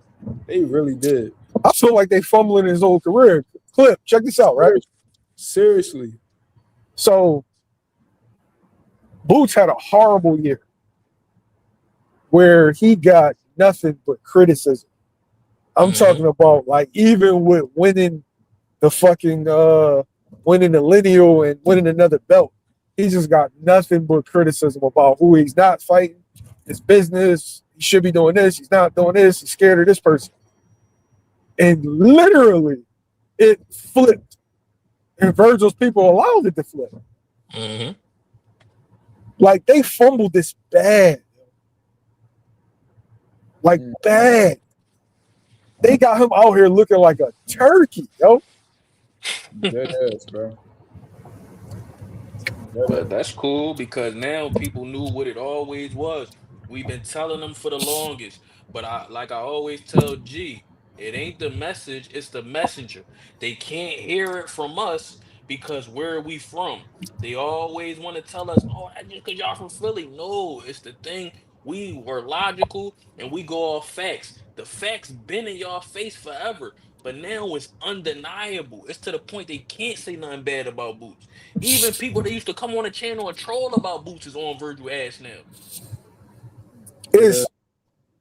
Bro, he was like, since you want the fight so bad, he was like, we have other options. And like, no, you're essentially saying we don't want this. This don't sound like somebody that was trying to fight twice. Facts. That's a fact. And then he mentioned two people that's not even fucking available right now. That's what I don't get. Fundora about to run that shit back with Thurman. Whenever his injury healed up, I heard Keith Thurman just say on Inside the Ring that a date coming soon. Then you're talking about motherfucking Errol Spence. Errol Spence not worried about you. I just seen him laid out poolside somewhere. Like, we don't know what Errol gonna do. Yeah, we gonna keep it a beam, man. Earl is spending his time chilling with his kids and eating butt. That's what Earl's like. That's what type of shit Earl is on, yo. That's what type of shit Earl is on, bro. And they know that, and that's who they want to fight. Yeah, he invested his bread. Clearly, he's financially set. Al Heyman, shout out. You know what I mean? So now he on tour. And he still look like he in good shape. He look like he in good shape, but he don't look like he in a hurry to come back. He said he gonna come back whenever he feel like he ready, and he might not ever feel like he ready. Nope. Yeah. Yo. But that's his dream fight, though. As long as the bills paid, your old lady ain't gonna want you to take no risks. Word. Especially after seeing what happened last time. She definitely Yep. That's a fact. Ain't nothing worse than having a worried woman at home, bro. Right. All that shit do is stress you out more. So yeah, Yep. if he playing the game on easy, he ain't about to turn the difficulty up. Nope. That's a great point. I didn't even look at it like that. Yeah. She definitely gotta say so. You see. Yep. Mark, motherfuckers fraud. Like, women don't control shit in our lives.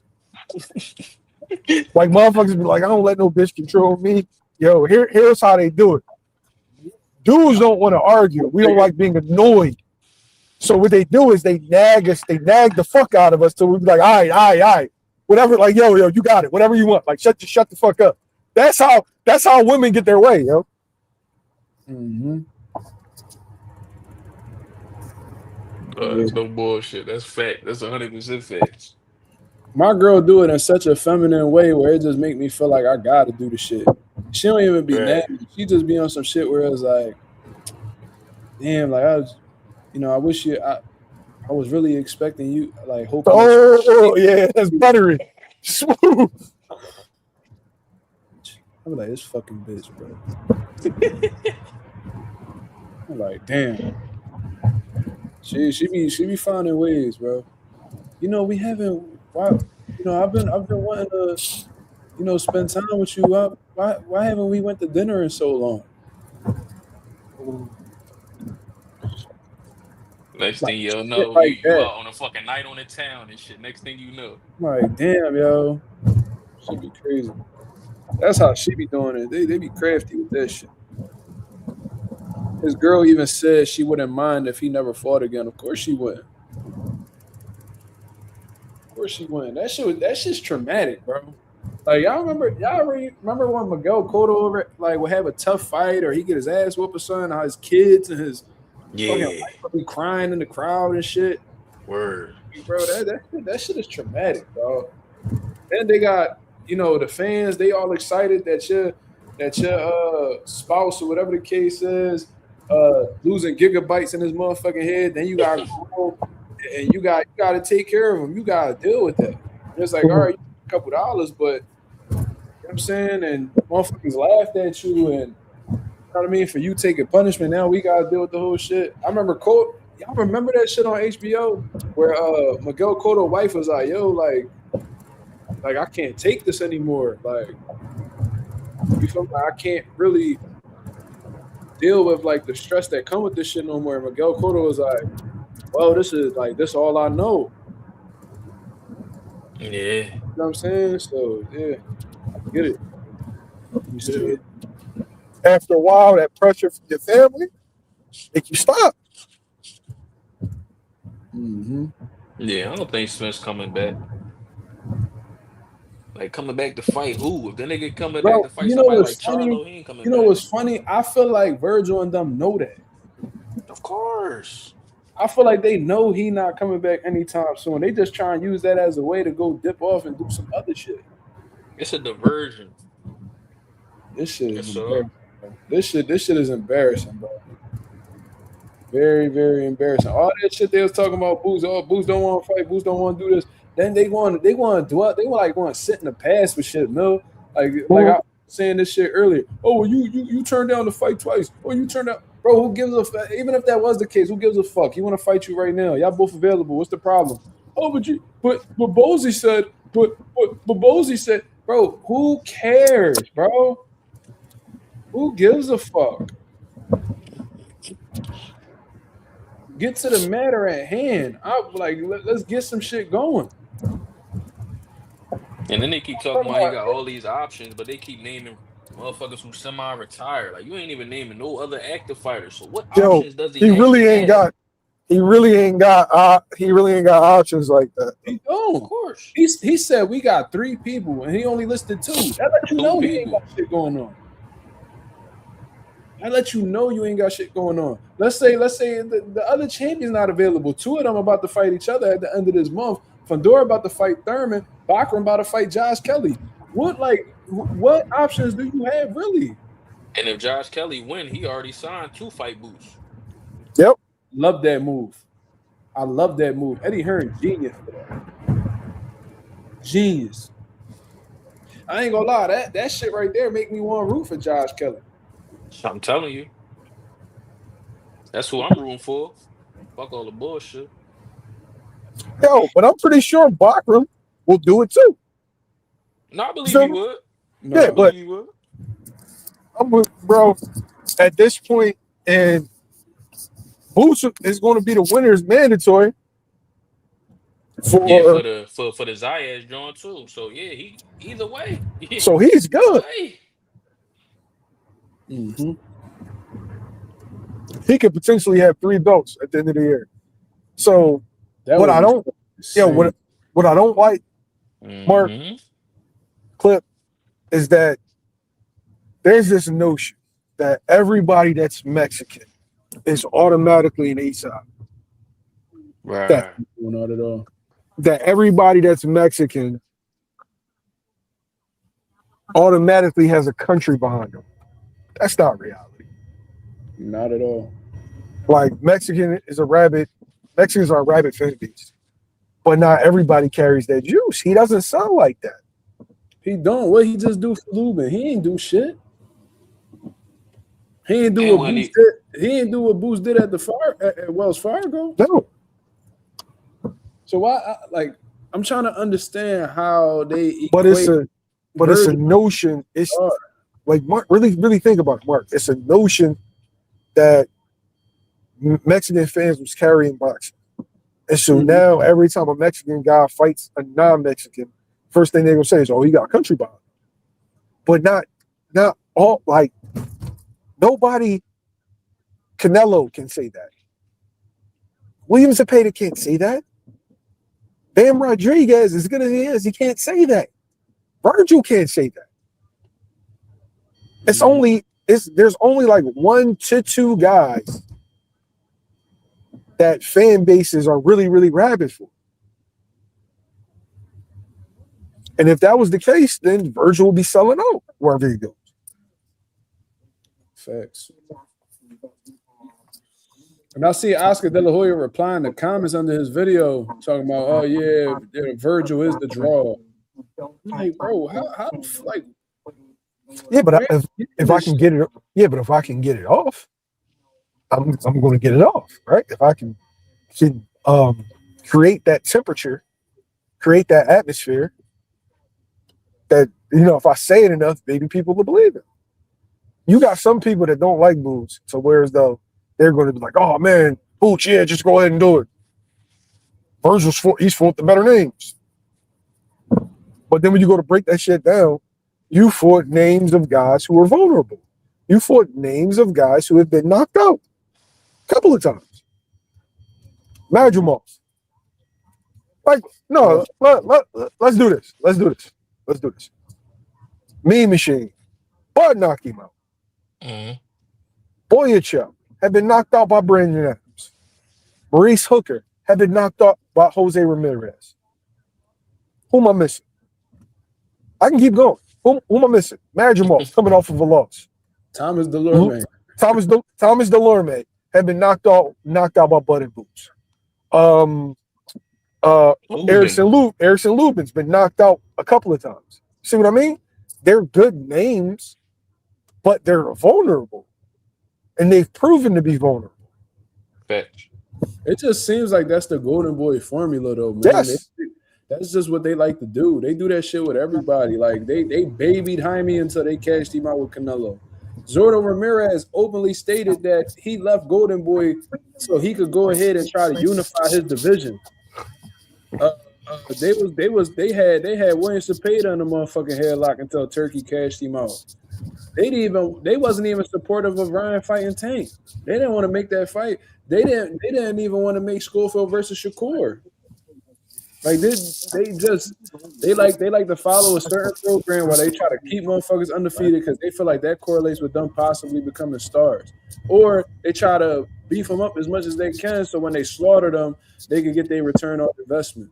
It's one of those type situations. You feel what I mean? But it's just not working. It's not working. And they've essentially like killed all of Virgil's momentum.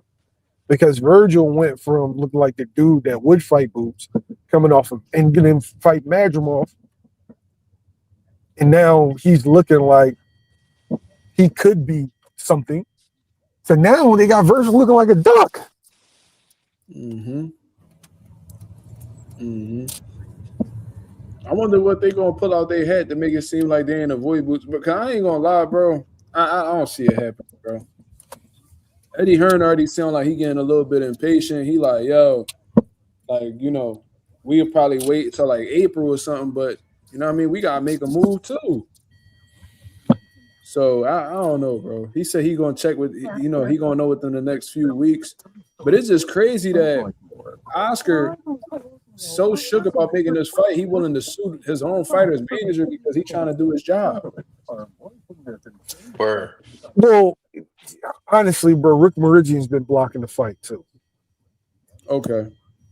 Like, it's a whole bunch of shit going on, and it's all on Virgil's hands. It's like motherfuckers have different standards and practices for different guys.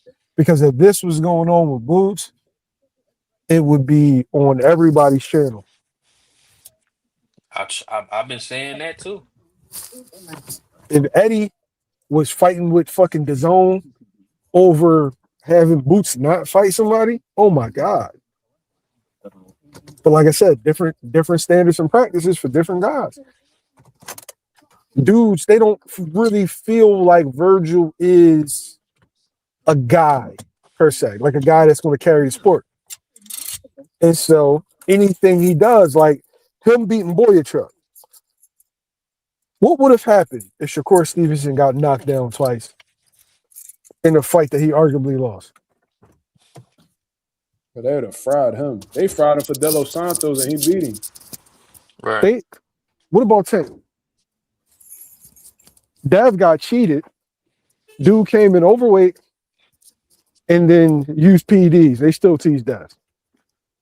Virgil Ortiz got knocked down twice against a guy that had one or two losses, and already got stopped by a journeyman, a gatekeeper. What would that have been like? That's my point, man. Different standards and practices for different dudes. They tease Shakur for stopping Josh Padley. That's what he was supposed to do. Oh, you took too long to do it. Different standards and practices for different dudes, yo. That's a fact. They gonna probably put Virgil against fucking Brandon Adams and shit. That's okay. That's not. As long as they're able to get away with it, they will. And the key to Virgil and them not being to getting away with it is two fan bases: Mexicans and Terrence Crawford fans. I know everybody gonna be like, Terrence Crawford fans? Why you say that? Terrence Crawford fans have had a history of hating Boots. But they're a large contingency of black fans. And so when you are a black boxer, you need the whole entire fan base behind you. You don't need a being your detractor. Mm-hmm. If Terrence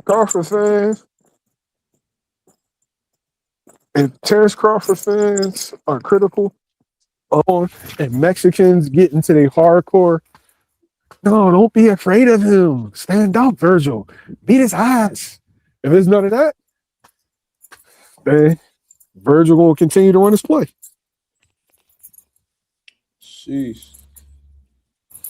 Yeah, Virgil, if he really wants this fight, he gonna have to tell his motherfucking people to step back, and he gonna have to take the reins over. But we'll see, man. So I'm gonna be signing out, man. I appreciate you coming on. Clip, I appreciate you. Mill, I appreciate you as always. Y'all got any last thoughts before we get up out of here? Nah, I think we summed everything up to a T, brother. Appreciate you having me. Yes, sir. Yes, sir. Mill, any last words? No, I'm chilling. I'm trying to walk in the door. My bad. No problem, no problem. Well, all right, y'all. I appreciate everybody that came through and showed love as always. If y'all can go ahead and hit the like button on the way out, that'll be very much appreciated. We on the road to 4K. We went into the 3,300 mark. Looking to hit that 3,400 mark ASAP. You feel what I mean? That was my Dalton Smith versus Subriel Matias live fight commentary, my post-fight breakdown, and then some. You know what I mean? If you appreciated it, you know what I mean? Tap in with your boy. I'll be back at y'all with another live tomorrow. Am I gonna go live for my birthday night? I might. Shit. I might. You know what I'm saying? Depending on how I feel, man. We're gonna see. But I appreciate everybody that wished me a happy birthday. You feel what I mean? It is very much appreciated. 28 years old. That's a hell of a milestone. I'm about to go lay down with the wifey and my son. You feel what I mean? I'll holler at y'all. Yes, sir. Beautiful one. I'm All right, we out. And happy birthday, broski. Appreciate it, brother. Thank you. Yes, sir.